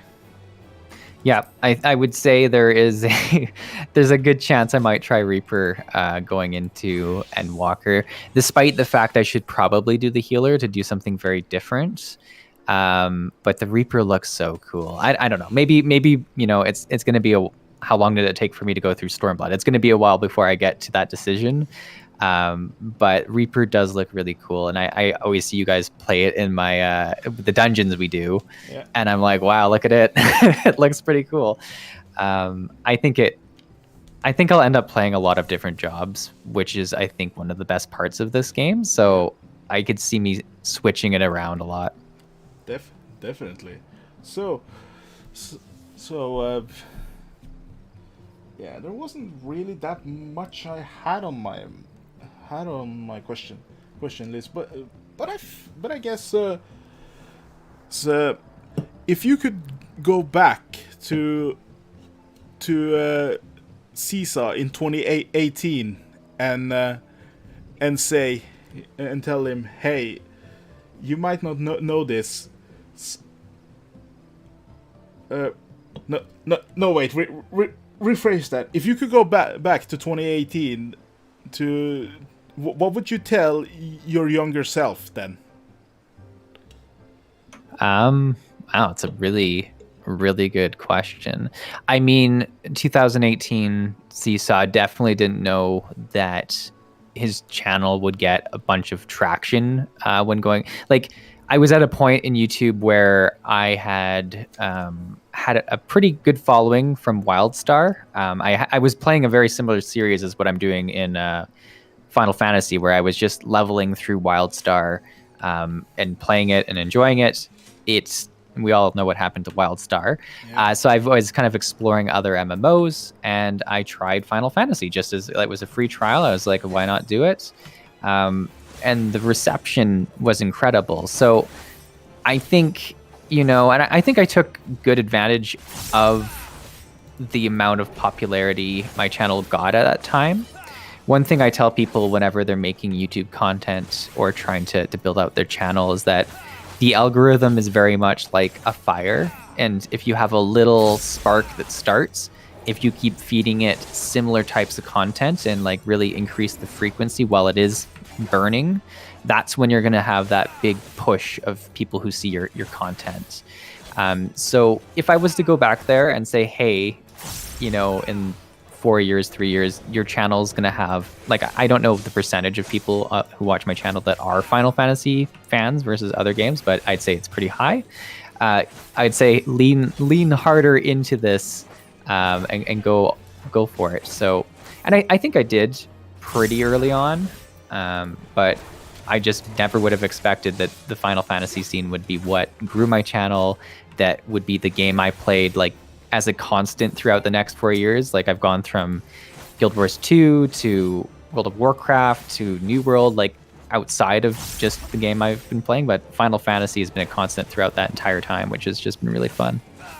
Yeah. So for my next question on the fly, we are now going into post Stormblood, and we are and we are going to see new things. What are you most excited for? That's a really good question. I'm trying to think. I think if I remember the post Heaven's Word portion, like it had a lot more instances that you got to do, and that's typically one of my favorite things in MMOs to do is run dungeons and trials and stuff like that. So I'm always excited to see more content like that. I also think as it is end game content, it typically tends to be a little more challenging, which is also exciting. But I think overall the idea that there is, a base expansion and then these post expansion patches that you still play through while leveling is so unique. Like if you look at World of Warcraft, you never even get close to the end of an expansion when you're going leveling, right? So it's really fun that you still get to have the distinct, okay, this was the base of Stormblood, this was like the next patch.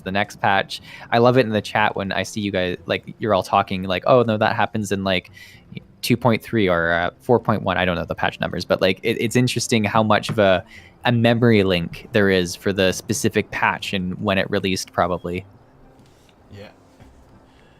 Yeah, there's a lot of veterans in the community. Ryoko being one from 1.0. Oh, he can really tell you how it was back then. Oh, he is. They are a wealth of knowledge. Like, if I ever don't know the mechanics, I get like a bunch of paragraphs explaining exactly how I should do it, which I appreciate so much. And I'm like, how do you know this? Like, how do you know every single like mechanic of this fight? And it's just so wonderful. Yeah. So here's a good question. Would you do an EX trial stream? And now, is the extreme trial the hardest version of trials? Is that where it places? Yeah. Yeah. I can show you. I can show you, for instance, in around Reborn. An EX trial would basically be these trials. We know you've done the Leviathan EX, but would you, for instance, do like Ultima's Bane, Garuda EX, Titan EX, Ifrit, King Moogle, Ramu, and Shiva EX? Would you like to experience those? I would, and that's honestly why I created that series where I go back and try and do the extreme or the harder version of, like, I think I've done 2 or 3 videos of it, and it's been really fun content to do. I've actually tried to do the Mogul one. It took me 2.5 hours in queue to get into it when I did it, and I think wiped 5 times pretty spectacularly, and then they disbanded, and I was like, okay, this is a pretty big step up. Like, I was very unsure, so I think I would, and I think those are specifically the Mogul one because I've tried it. I think those are ones that I'd have to probably like organize with the Tiny Blue crew or other viewers to try and do it at a more regular pace than like waiting in queue for a few hours. Yeah, because nobody really uses the duty finder when they to queue up for these, because it's either the party finder or you get a group together, basically. Yeah, which makes sense. And I did actually look at the party finder. I was like, all right, let's go check I didn't see any in there, so I just could have stayed in queue while I checked that. But no, I think if I was organizing it, it would probably happen a lot quicker, which would be good. Yeah. Well, actually, I. No. I'm just thinking here, but I don't want to spoil anything. That's fair. Yeah. So yeah. Your next plans, as soon as the data center travels comes out, is to do the Heavensward Alliance raid. Yes. Void Ark, Weeping City of Mach, and Dunsgate. Yeah. Yes, I'm very excited for that. I think it'll be lots of fun. I mean, I love doing content with viewers, with Tiny Blue Crew members. Like the last stream we did, which was that dungeon and then the trial, that was one of the most enjoyable streams I've done in a long time. I really enjoyed doing those pieces of content together. So having something that does have more spots will be a lot of fun, and it'll allow us to have more people too. Because my biggest fear of that always is, we can only have 3 people in the dungeon if someone doesn't get to go, or only 8 people in the trial if someone doesn't get to, or I guess 7 since I'm in it. But I'm always concerned with that. So it'll be nice to have a larger venue, which will be good. And then it'll be some people that have just never been able to play, which I think will be a lot of fun. Yeah. Yep.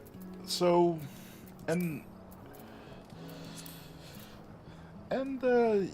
yeah. I should also tell you that there are some ARR dungeons that have been a little bit reworked. So the Toasts and Maws of Totoro Rack has been reworked, but that one doesn't have a hard version. Thankfully. Yeah. Yeah, it's fair. Yeah. So out of the hard versions of dungeons you have done, you've done Hawk Manor. I remember that. That was the very first dungeon run I ever joined you on as a warrior. Oh yeah. I remember that Hawk Manor. Yeah. Yeah. You done Brave Flux Long Stop hard. I think that was your second video of normal versus hard mode dungeons? I think that was actually the first one. This second one is the first, like the first ever dungeon. The Sasa, I forget how you pronounce it, but like it's like a watery one. The Satasha. Satasha, there we go. That's what it is. Yeah. So yeah. Last time I asked you, if you had a favorite music piece or OTS from Final Fantasy XIV, and now that you have heard a fair bit more of Stormblood's OST, has your choices changed, or is it still the same? Do you still like the Titan music?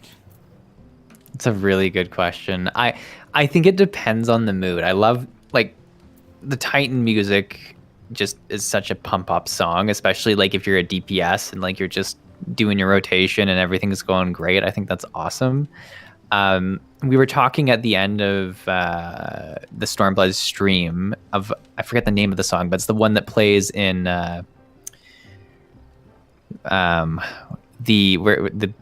what's the map with like all the 3 different tribes, and like you're trying to, I don't even remember the big contest we did there. My goodness. Oh yeah, I remember the Asim Step. Yes, that map.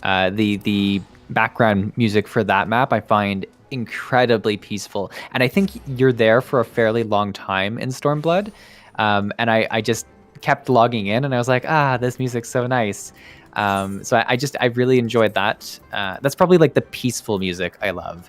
And then honestly, the login, like, sort of crystal music, like when you're going first into your character select screen, I think is very, like, it's almost nostalgic for me now, which is interesting. Yeah. Because I remember it when I first made my character like 4 years ago now. And I know I'm like still a sprout compared to everyone else, but I'm like, I just love that music too. Yeah. So yeah, we're getting close. Yeah, we have a few other here. Here is that loves the Asim stuff. So yeah, as we're getting close to the end here's so Sisa, what has been your favorite moment of of your entire playthrough of Final Fantasy XIV, be it the game itself or the community that you've built or the people you met? Oh wow. What has been your favorite? That is such a big question. I'd say the most memorable community moment was the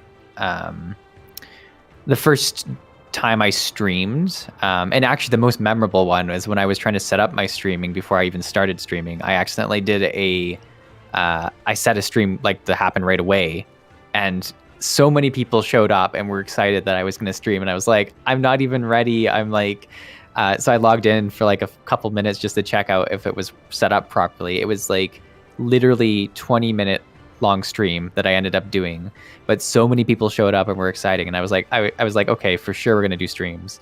And then the first stream I did, like the actual official one, was it just blew my mind how many people came to the stream and interacted in chat, how many people were in game. Like, I didn't expect people to find me in game, but I don't know. It's just, it makes everything so real, right? Like, it's we play MMOs to meet people around the world, and it was one of the most real situations of people around the world chatting with me in different mediums, like in game, in chat, and it was just so cool to see. But I will give you one in-game moment as well, like in terms of the story and all that. I think the moment that still sticks with me, and this one's from Heaven's Ward, is when Lady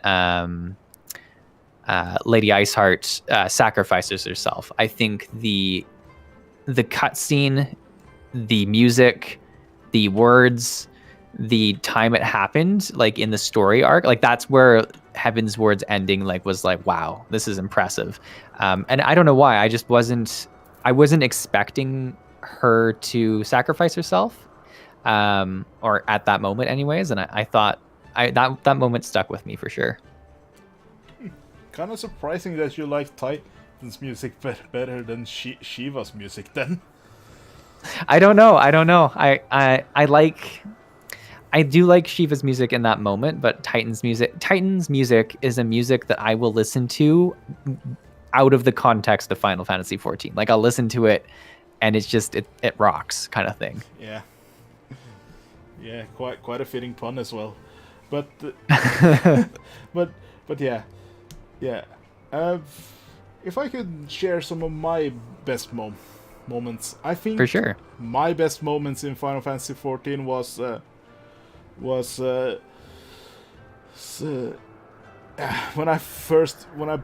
when I beat my first official Savage, like when I had a group that helped me through a Savage fight.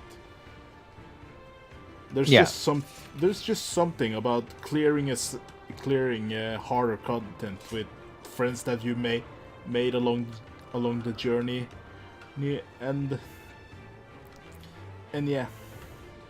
So no, I think so. Yeah, I'd like just to add on that. I fully get where you're coming from. I haven't experienced that as much in Final Fantasy yet, and I think that's the number one reason I want to get to endgame eventually, is to have those kind of feelings where you've wiped over and over again with like a group, and you're like, everyone is like, wow, we finally did it, kind of thing. Yeah. Yeah.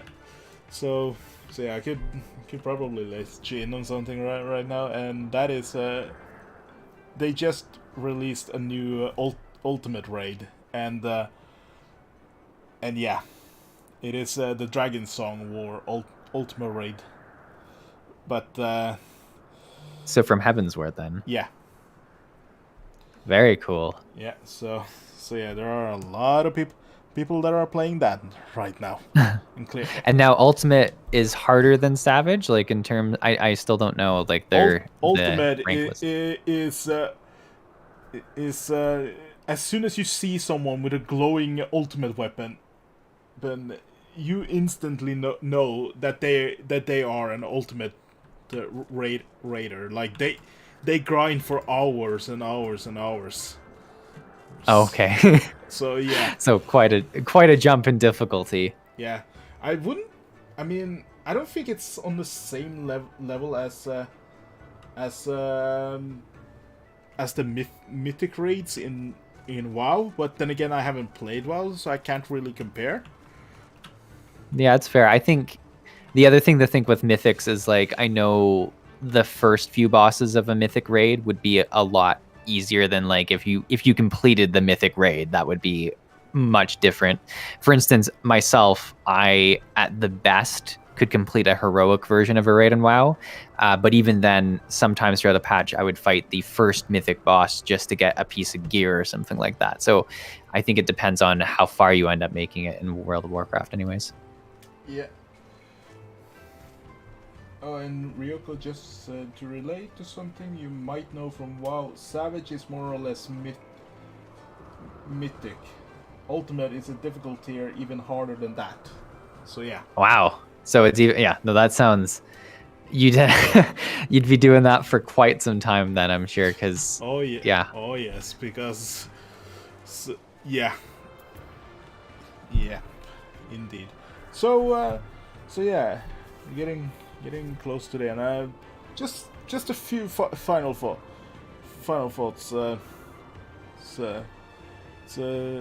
Caesar. What actually made you change into a Lalafell? Because so when you first started, you played as a Mikote. I did. I think simply getting the free Fantasia, is it called? I think that you get at 50. I was like, all right, let's do that. Because I think I had regrets about not being a Lalafell almost instantly, but I was like, okay, let's keep doing this.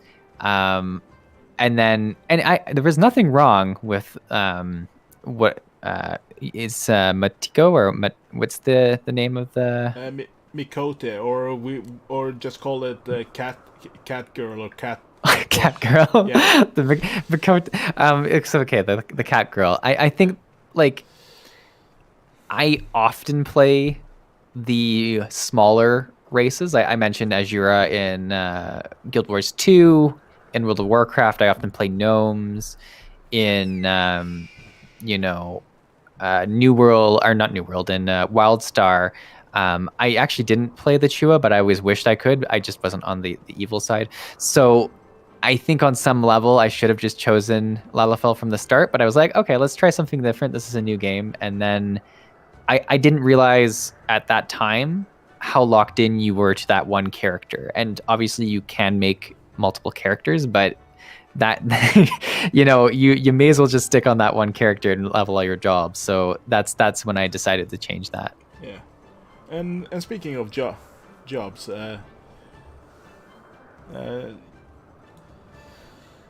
what is your favorite with being able to play all the jobs in Final Fantasy 14? That's a tough question. Yeah, what is your favorite thing about it? What's my favorite job, or what's my favorite thing about being able to play all of them? Well, to put it more simple, what is your favorite thing about the job system? Okay. I think my favorite thing about the job system is that no matter what I'm doing in the game, I still feel very tied to my character Seesaw. Whereas in other games, World of Warcraft, if I want to purely do dungeons on one character and then purely do PvP on another character, I don't establish that same level of bond. And don't get me wrong, there's something nice about having like alts and having like very distinct feels for your characters, but I think it's just it's very it makes the entire experience and the entire account feel like you. It really feels through and through like all your characters are a part of the same I don't know, higher being or whatever it is. Yeah. And yeah. Can I, if you would be interested, a quick little sneak peek of what's to come for Seesaw?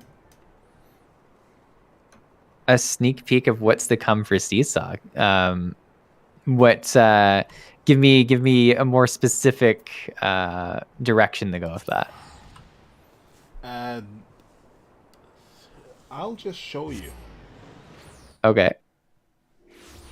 Oh, you're gonna give me a sneak peek. I see. I'm with you now. Yeah. All right.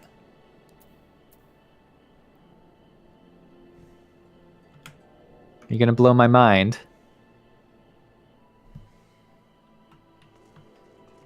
Well,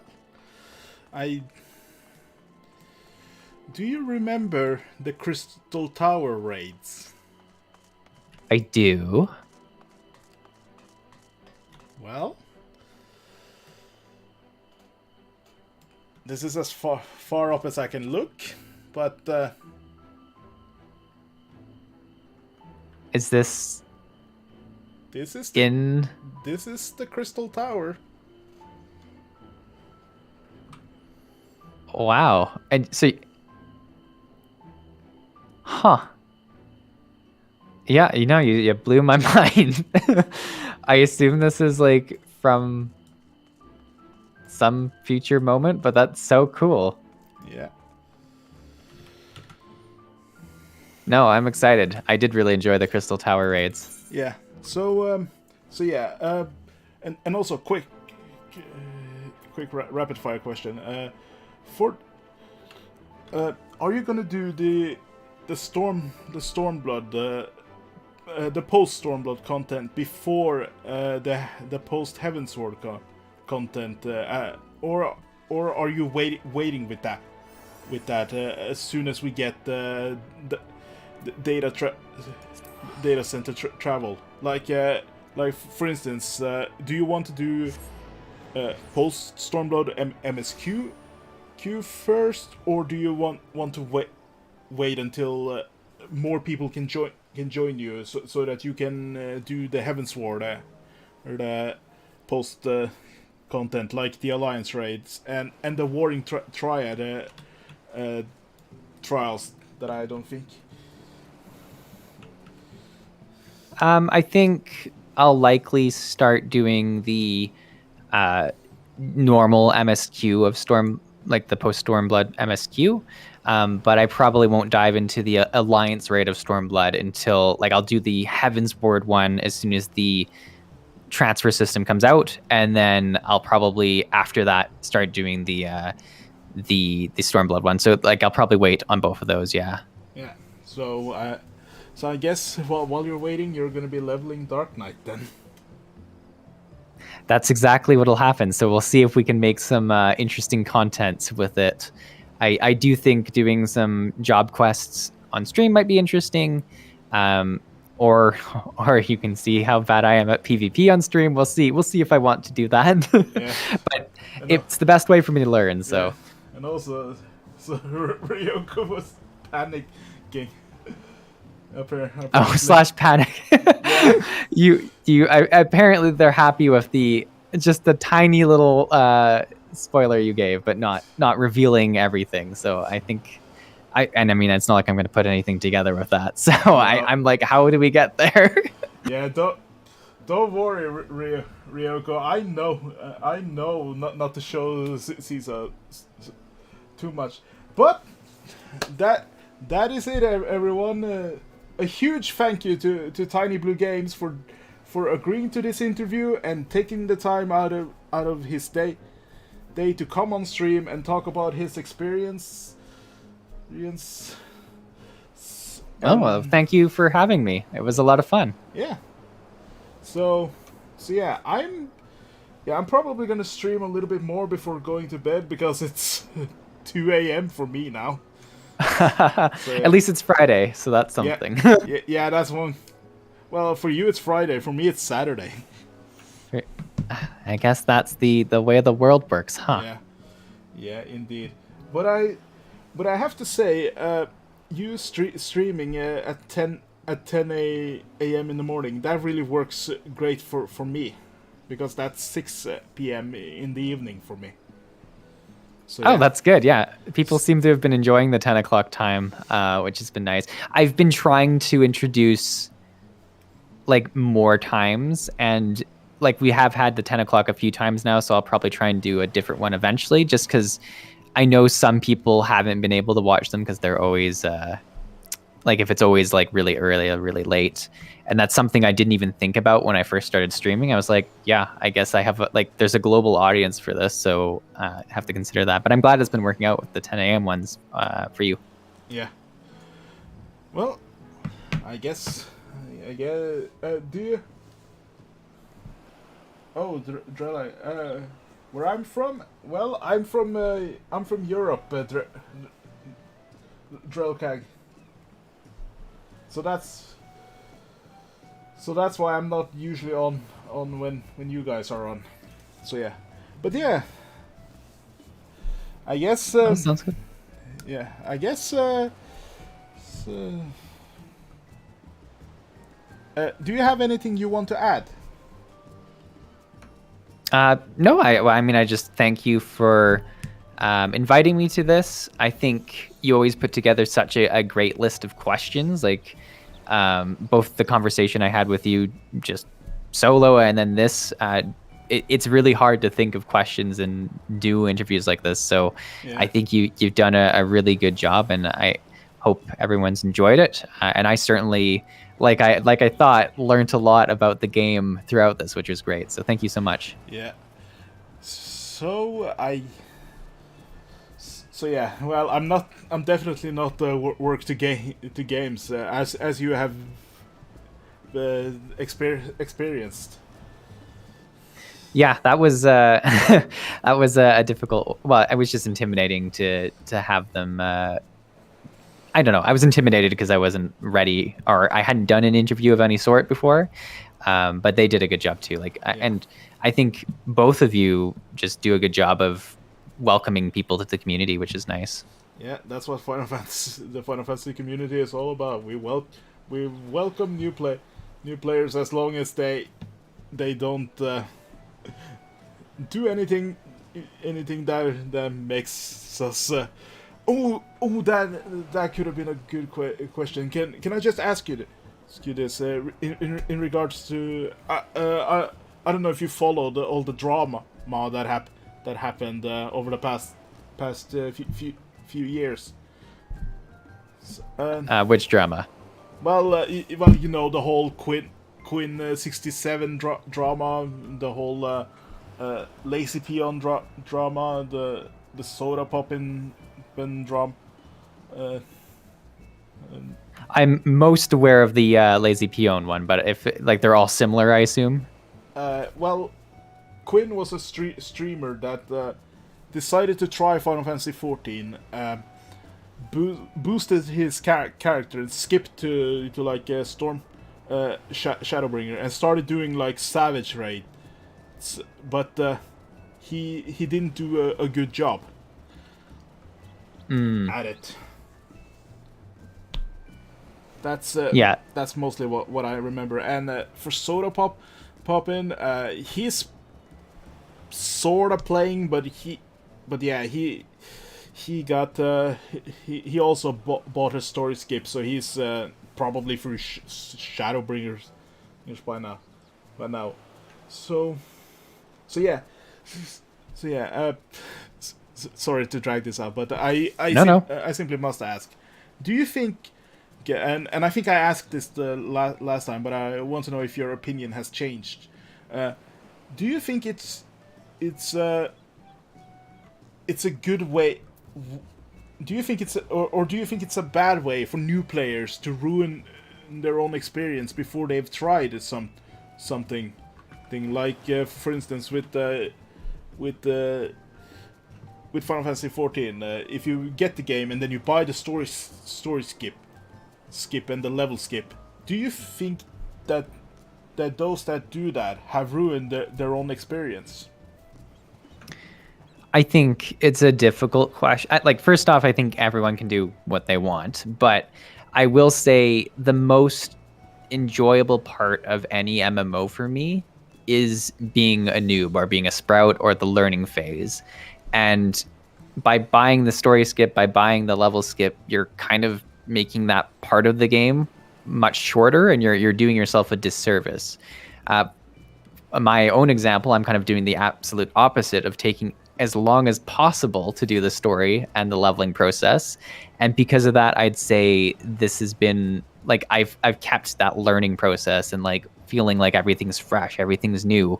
I've kept that feeling for 4 years almost, which is just, I don't know, I've never experienced that in any other game that I could just extend it that long. So I would say, you know, it's definitely worth doing the leveling and the MSQ if you are wanting to do Final Fantasy 14. Yeah. And Ryoko just said, yeah, sort of Poppin, I'm gonna complain about the one thing in the Endwalker trailer that actually exists IRL. It'll be being unrealistic. And what that is he commented on a fountain in one of the newer areas. Like, oh, funny. Yeah, he didn't understand how it worked, basically. I think Ryoko could tell you more about that if you're interested. And as he says, also just typed, Quinn plays 2 hours of story, skips the rest, and then says story sucks. So yeah. Yeah, I mean, that's if you think the story's bad and you skip the story, I think that's on you. Like, you know, you can't judge something you haven't played. So yeah, I would say that's not a good time. But yeah, I should get going for dinner, so yeah. I will bow out. But I appreciate the comments and the questions. It's fun chatting with you, and it was fun to see Irku and Drelkeg in chat. I feel like you do a better job with their names than I do. But it was great to see both of them in chat, and it was a lot of fun. Yeah, and we're looking forward to helping you and seeing you through the Omega raids, and more. No, sounds great. Yeah, we are definitely excited to do the Omega raids because, yeah. You'll leave it at that. Yeah, we'll leave it at that, and hopefully in the very near future we will see Caesar become the opposite of the Warrior of Light. In the future, Ooh. We will see Caesar become a Warrior of Darkness. Embrace my darkness. I love it. Yeah. All right. And on that mysterious note, I will leave you. Have a good time with the rest of your stream. Yeah. Thank you very much, Chris. Really appreciate it. Thank you. No, I had a lot of fun. Thank you. Yeah. All right. I'll talk to you later. Yeah. Bye. Bye.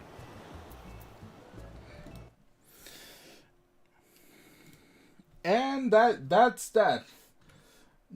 So, how did everyone find the interview? I know I was really stuttering a few times, but yeah, I'm fairly new to doing interviews. But yeah, hopefully everyone really liked the interview. So I'm gonna be going for a little bit more, and then I'm gonna tune out. I have almost been streaming for 3 hours. So yeah. Yeah, and as Caesar takes his bow in the chat, just gonna have to say once again, thank you, Caesar of TinyBlueGames, and enjoy your dinner. So yeah,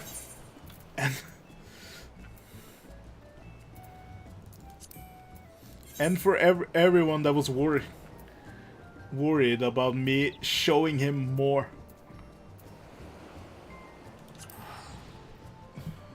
showing him a little sneak peek. Like, I just thought that this place would fit the best, considering it is the Crystal Tower.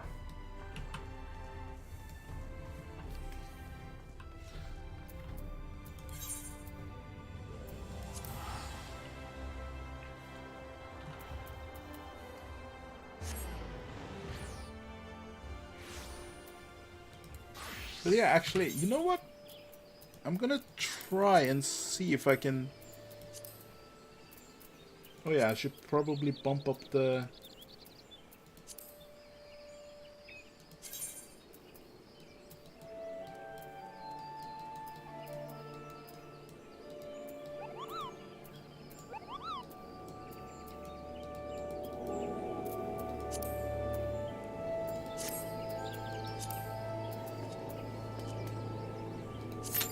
Yeah.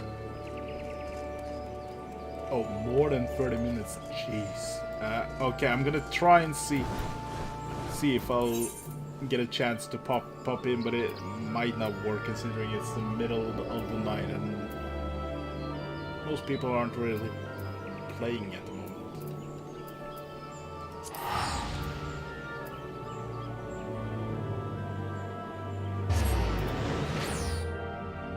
Oh, but yeah, I should probably change and remove the...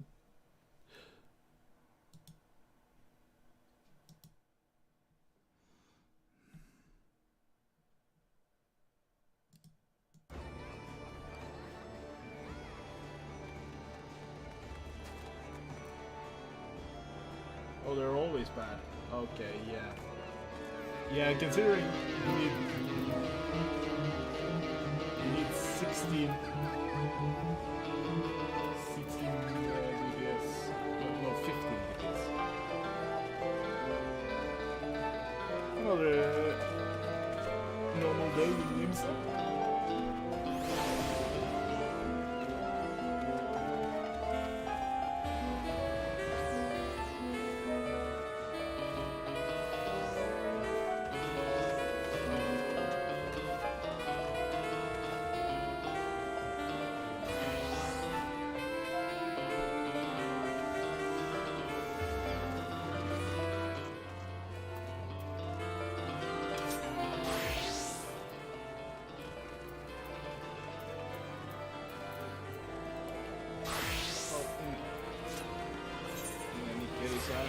While we wait, I'm gonna do some mining.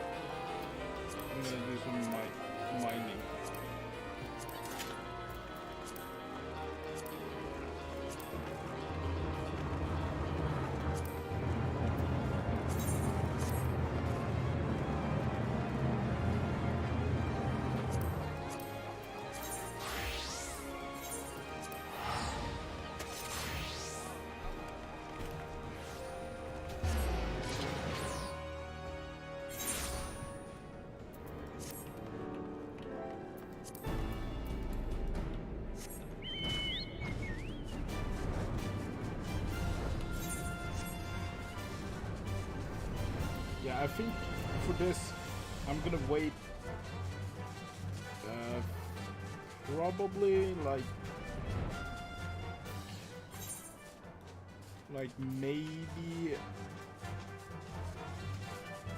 10 or 15 minutes, depending. We'll see if it pops.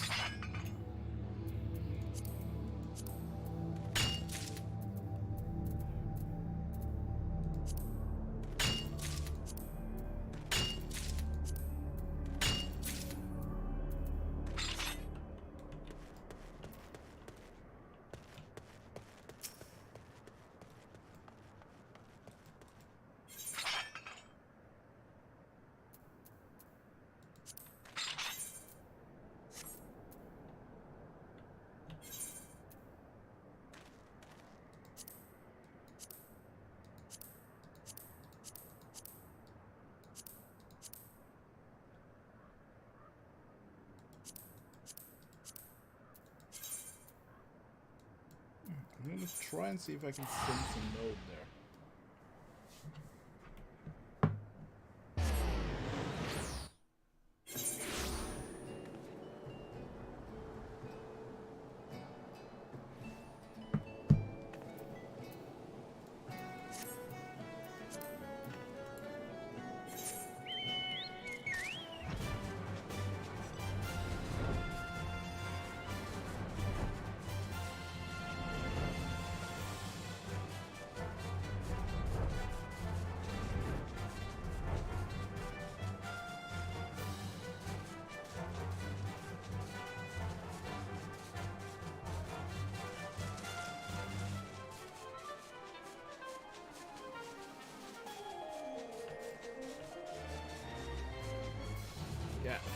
And yeah, I do have to apologize for dragging it out for more than an hour. Like when we were getting close to the end, I was just quickly scrambling to see if I got anything to quickly add, but yeah, I think the interview went really well. And I do love joining Caesar on his adventures through Eorzea.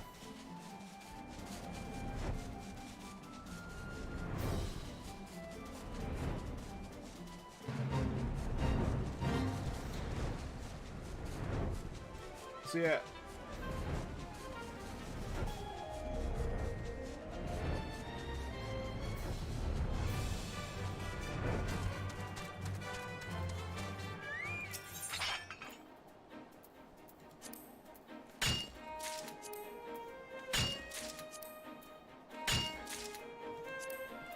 Also, while I had Final Fantasy XIV playing in the background during the interview, I just roamed around a little bit. It just did a couple of small things because I didn't want it to. I didn't want to like get.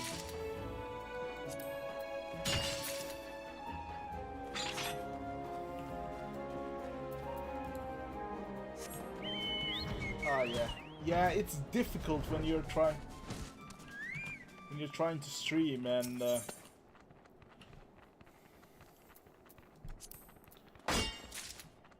you have to account for different zones or time zones basically.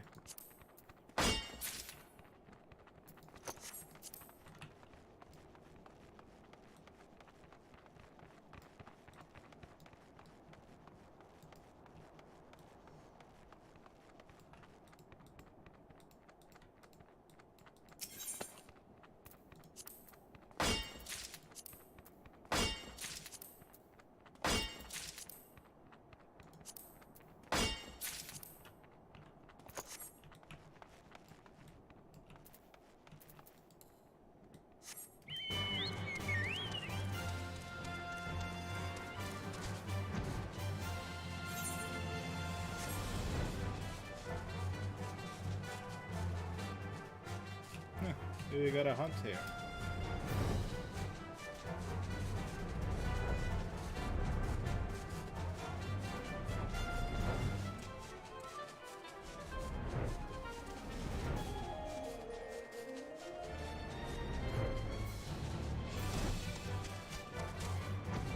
Nope, can't sense any.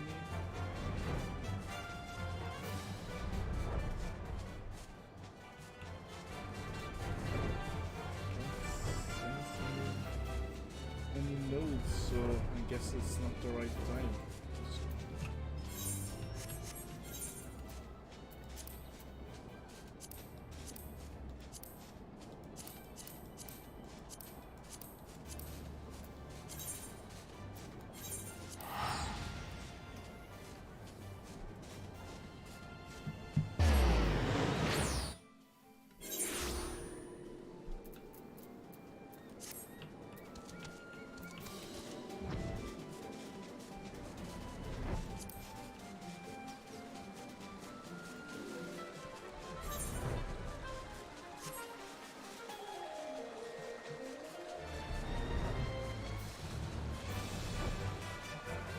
I didn't.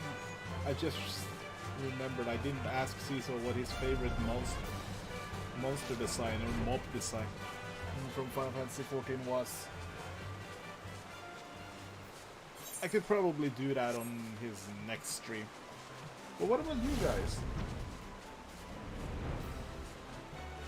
How long I've been playing Final Fantasy XIV? I've been playing Final Fantasy XIV since 2017.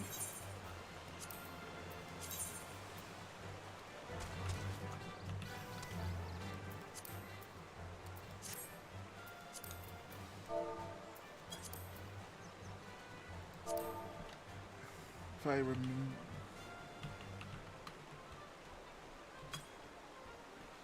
Yeah, altogether I've played. My total play time is 89 days, 3 hours, 1 minute.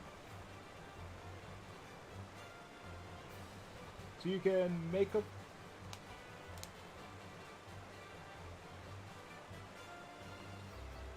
So you can try and calculate.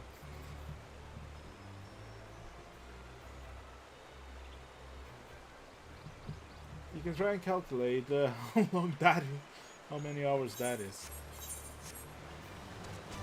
Yes, Ryoko, favorite mob design, is there anyone that you find that just looks cool or just looks weird?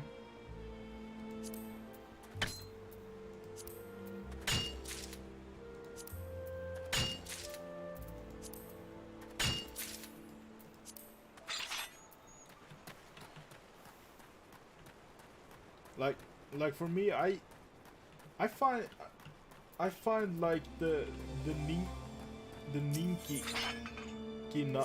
nankas, you know, those weird creatures that sometimes have like eggs on their back and sometimes they just have a bare back.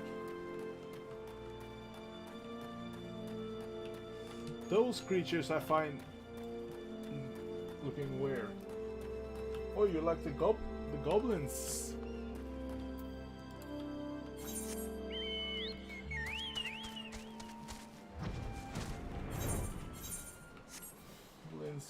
Yeah, oh yeah, you like the goblins, Drell. Yeah, the goblins are really cool too. I'm kind. I don't know why we didn't get like a goblin tribe to level up. That would have been cool.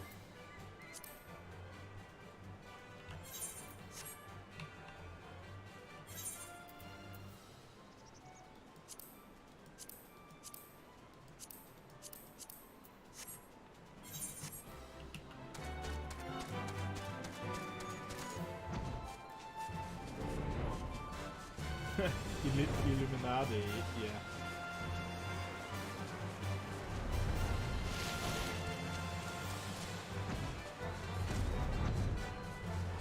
Yeah, the Alexander raids was really great.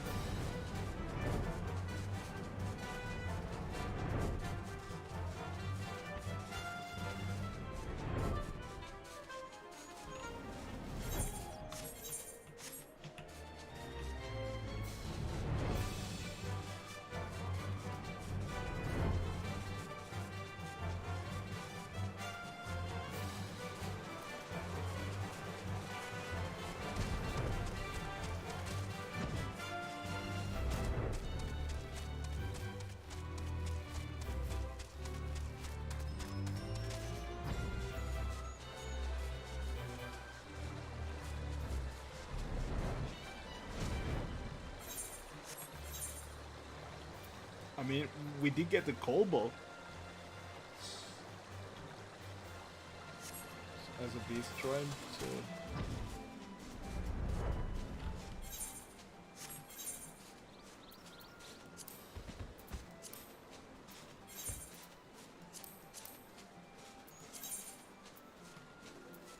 I can fly up there.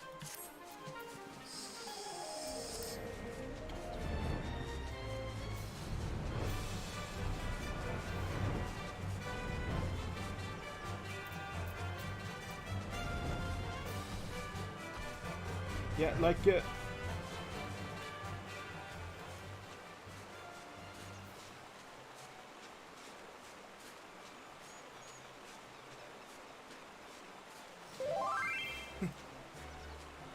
oh yeah, funny you mentioned Eden Titan, Ryugu, because I am curious to see what Caesar thinks of that.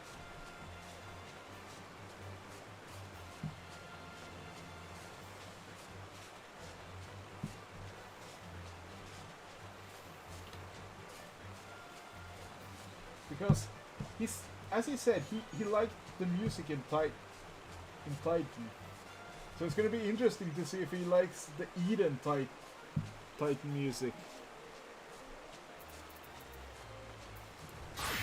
Yeah, like I said, for me, I find these creatures to be like really interesting. Like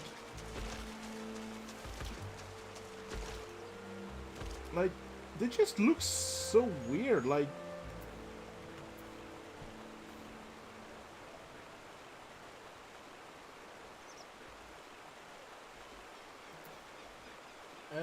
and also I'm guessing like these white dots are their eyes.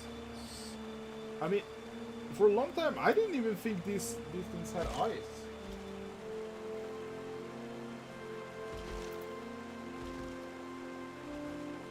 Yeah.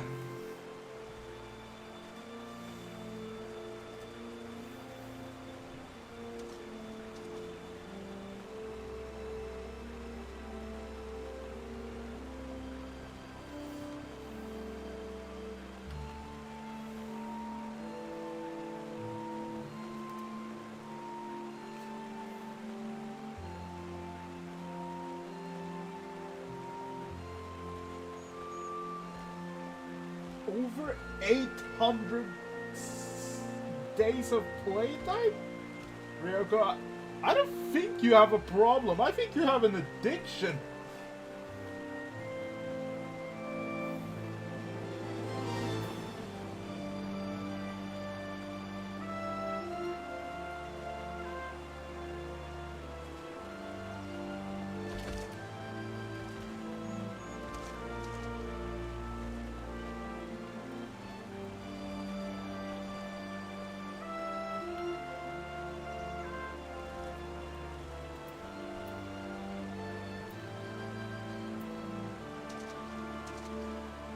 Oh,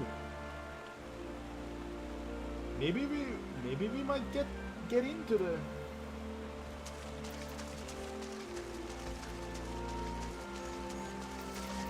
I'm gonna because now it pop.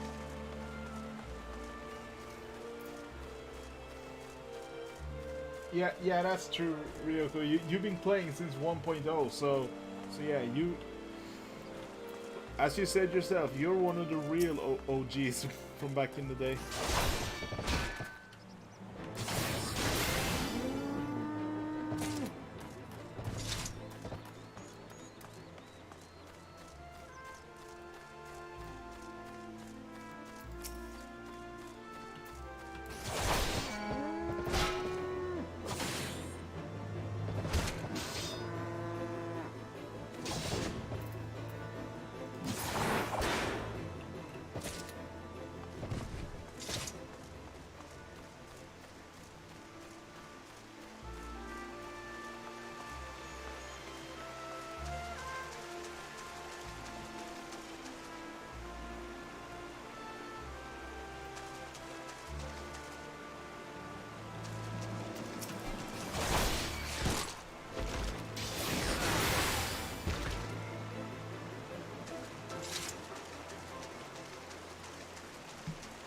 That's understandable.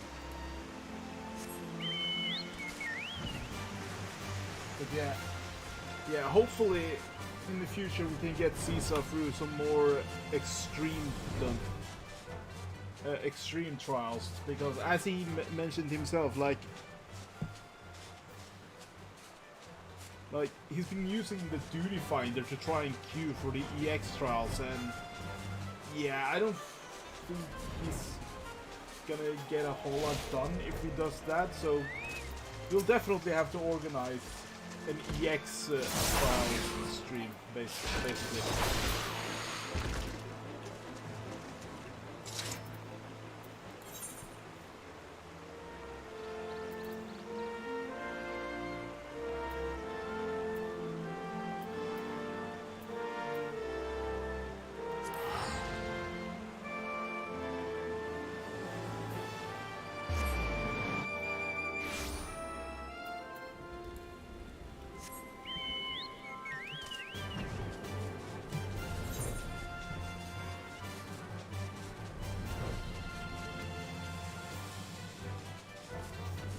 Yeah, That's what he said.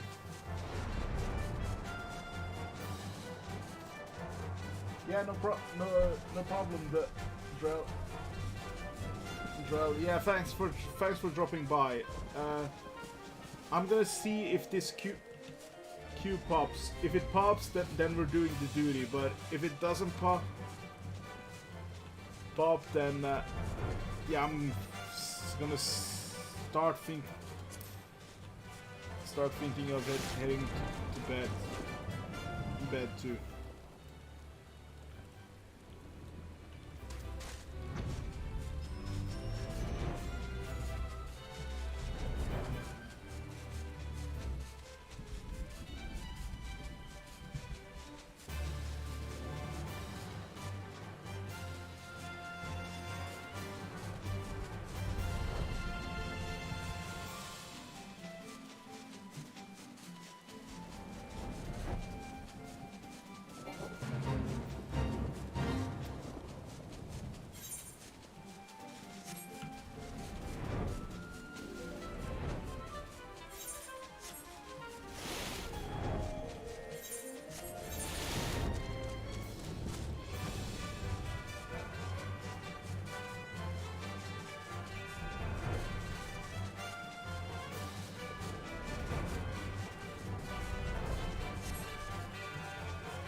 So yeah, as I said, so these Nankas, they're just called lock Nankas, and they don't have those weird egg things on their back.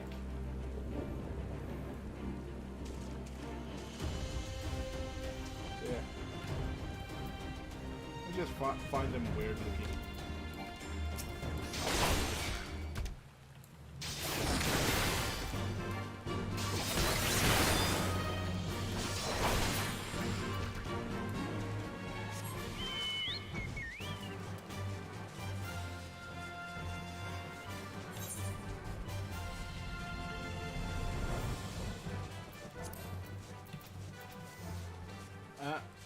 Yeah, if this goes past 30 minutes, then I'm gonna start thinking.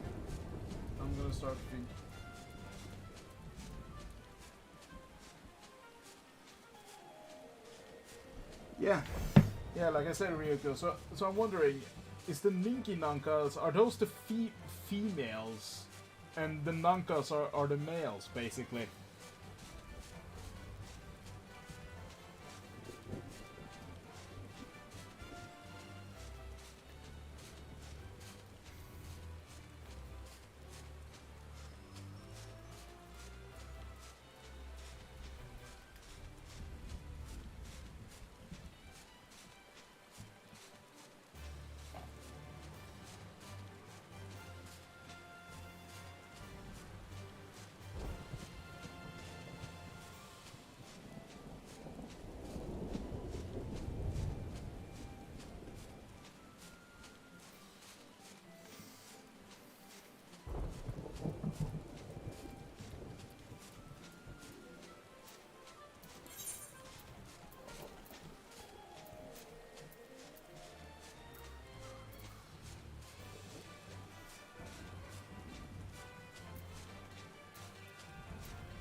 Yeah. I mean, they even say. Yeah. They even say that.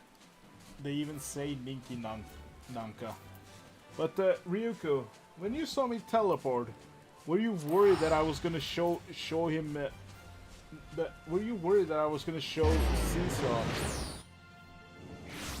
this place? Actually, here I think we might turn off the mountain music.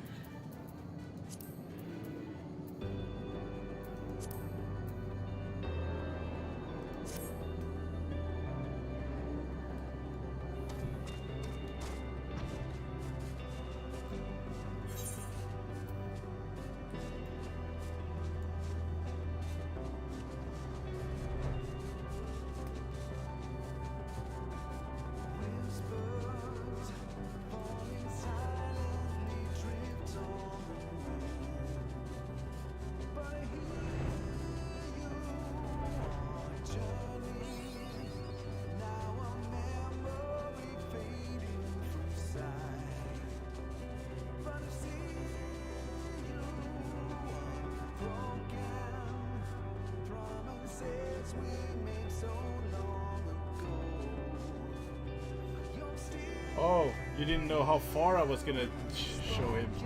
Yeah, you didn't have to worry. Like, I know that there are things that he'll get to eventually. But I just wanted to give him like a quick.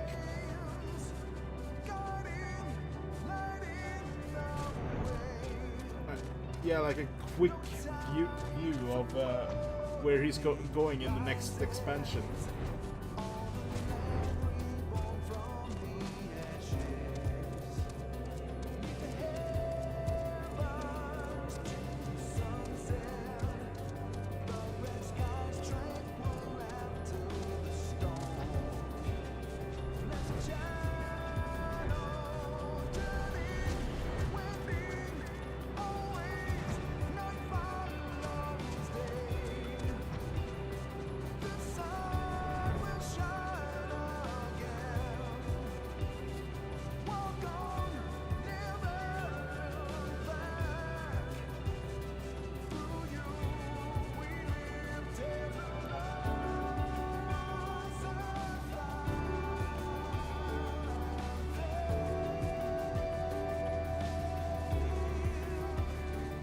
I'm gonna get copyrighted for this.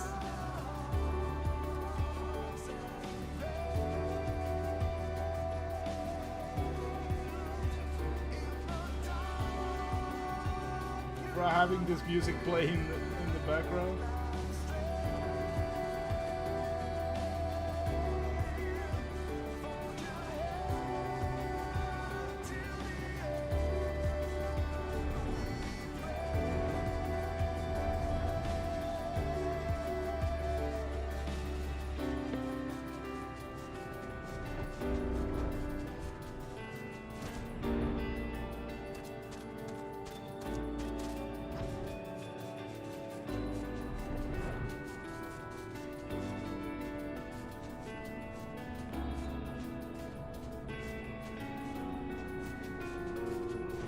Yeah, that's true.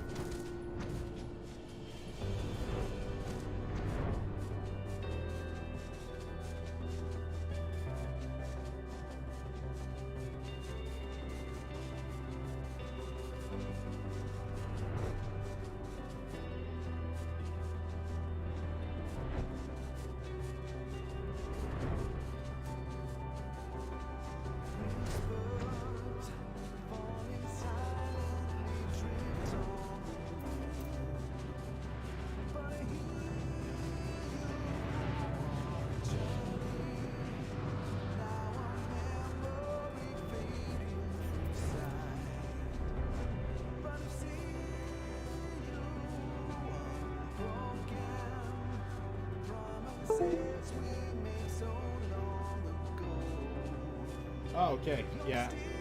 That's good to know.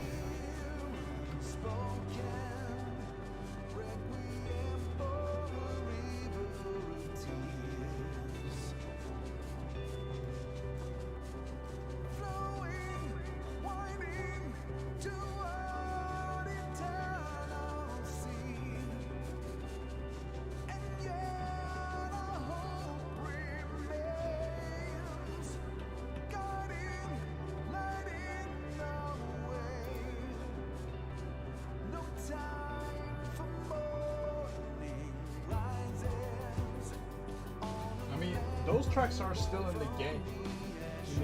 But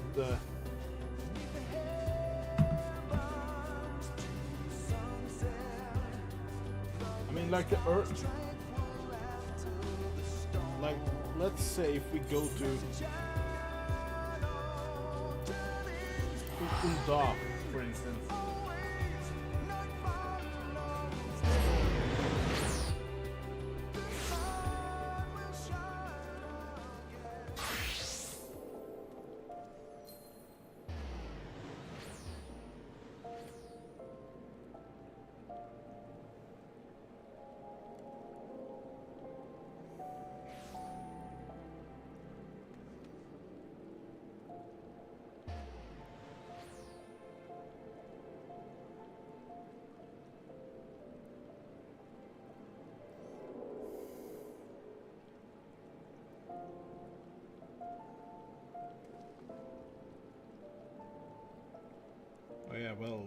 this.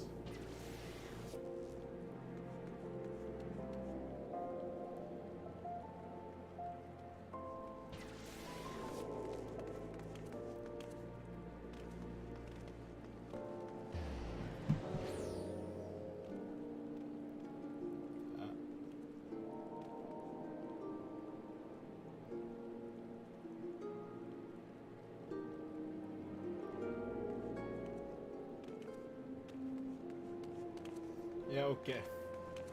Okay, so basically, let's say if I did...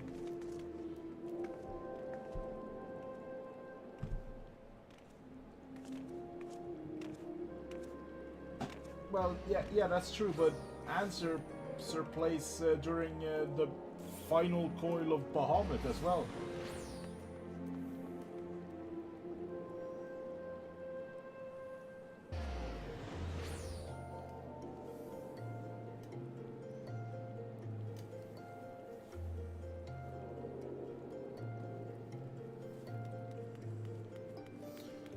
You know, I'm actually gonna wait a little bit longer because 7 DPS. We'll see. We'll see. Kind of. Yeah. We're gonna wait a little bit longer because who knows? It might pop eventually.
Yeah. Yeah, I guess you're right.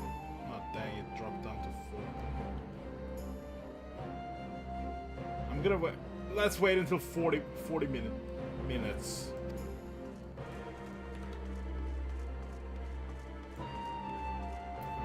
Because we got the tanks, we got the healers, we're just waiting for DPS.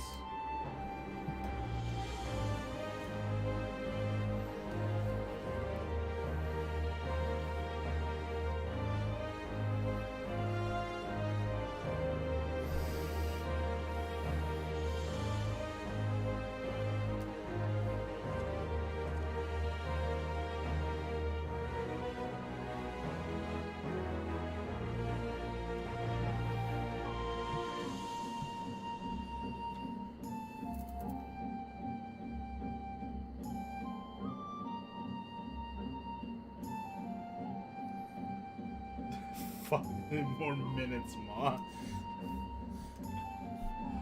Thankfully, I live alone.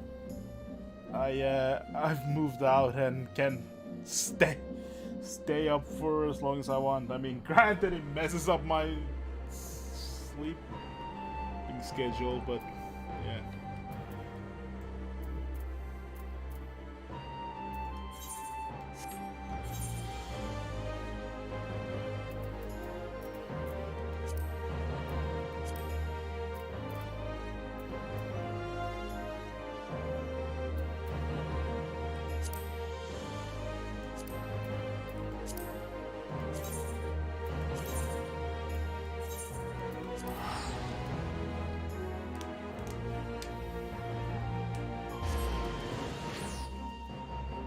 yeah, I'm gonna try and see if we can make like a high quality walnut cake so that I can turn in that stuff at least. I can't believe I've got my botanist to level 72. Like, I'm not even an Omni gatherer or Omni crafter or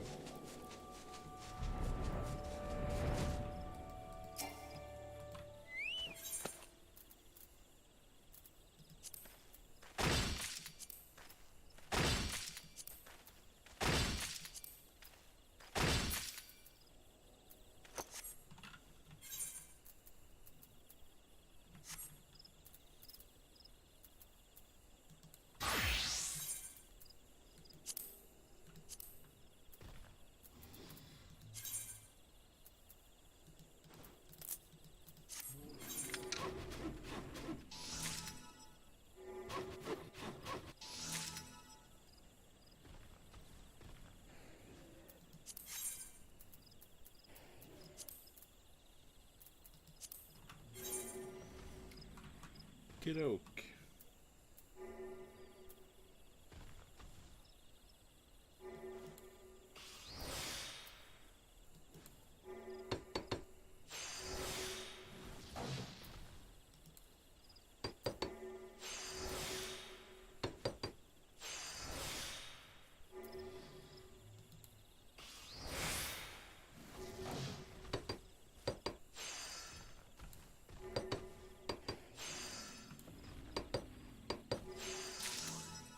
Nope, that didn't work.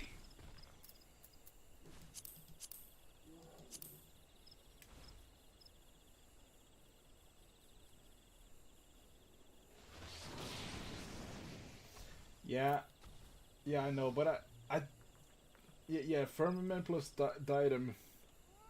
I mean, if the firmament is now over now that they've released the Ishgard house thing. Or can you still like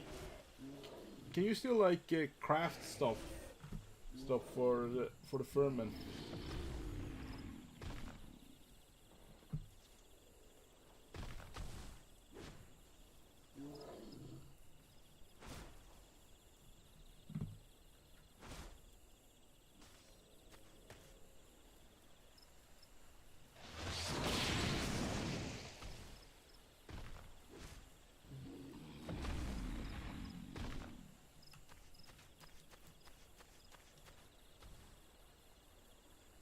Okay. Yeah. Okay.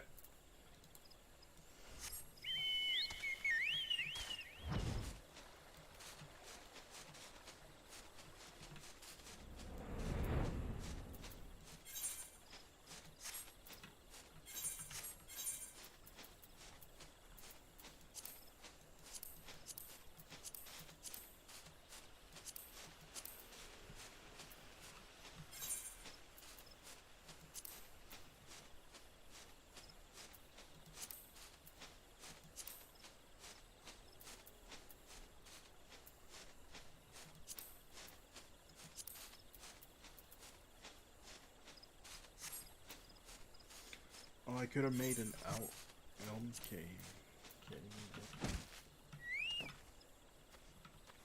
Oh, yeah, okay, yeah, I got you, Ryuko. Yeah, I don't know if this one's gonna pop or not.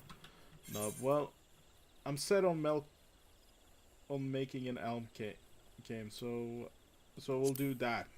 Well.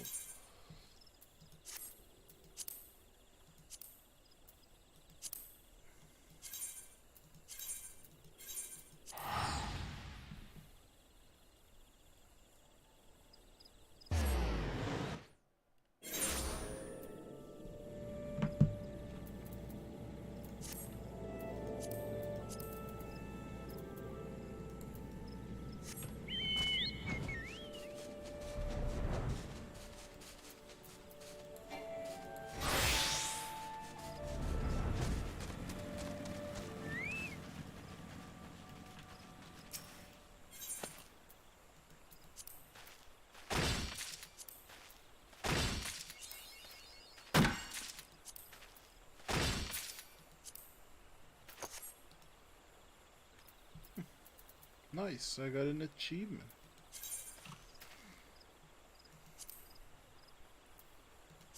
Nice.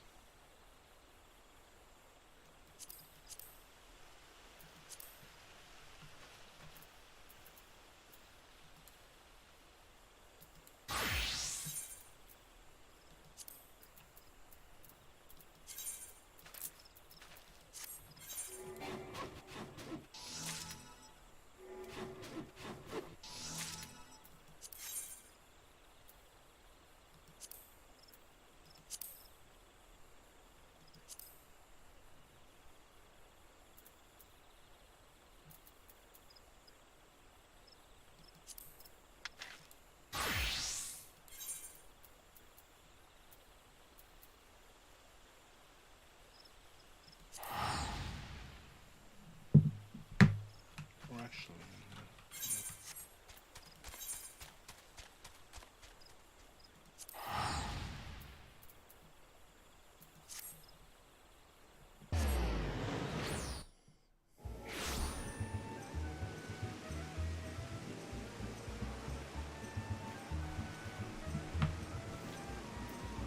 Shima can show see so then.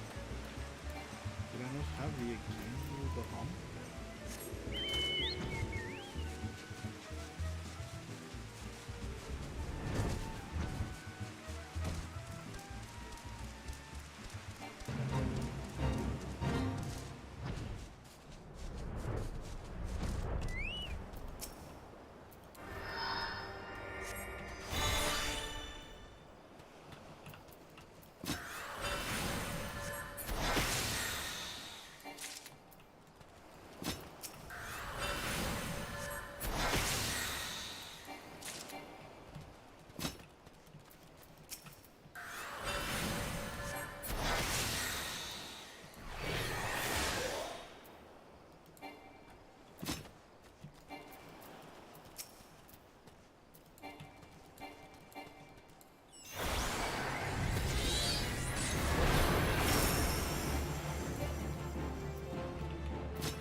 Summon Bahamut, and then do his stuff, and then I can use if for Titan and Guru.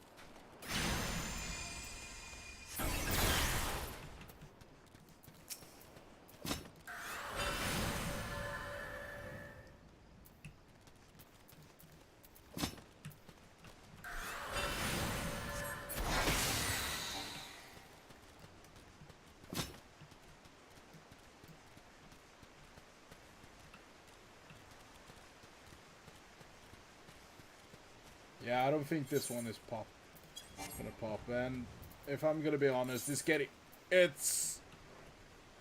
3 a.m.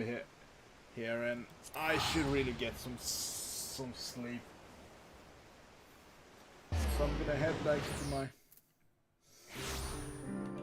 my apartment and just for safety measure walk in so that it's not abandoned. But yeah, I would like to say a huge thank you for everyone to everyone that showed up for the stream and also for the interview with TinyBlueGames. Hopefully, I get to interview him more. Probably after he finished Shadowbringer. So yeah. Again, thank you everyone, and hope to see you next time.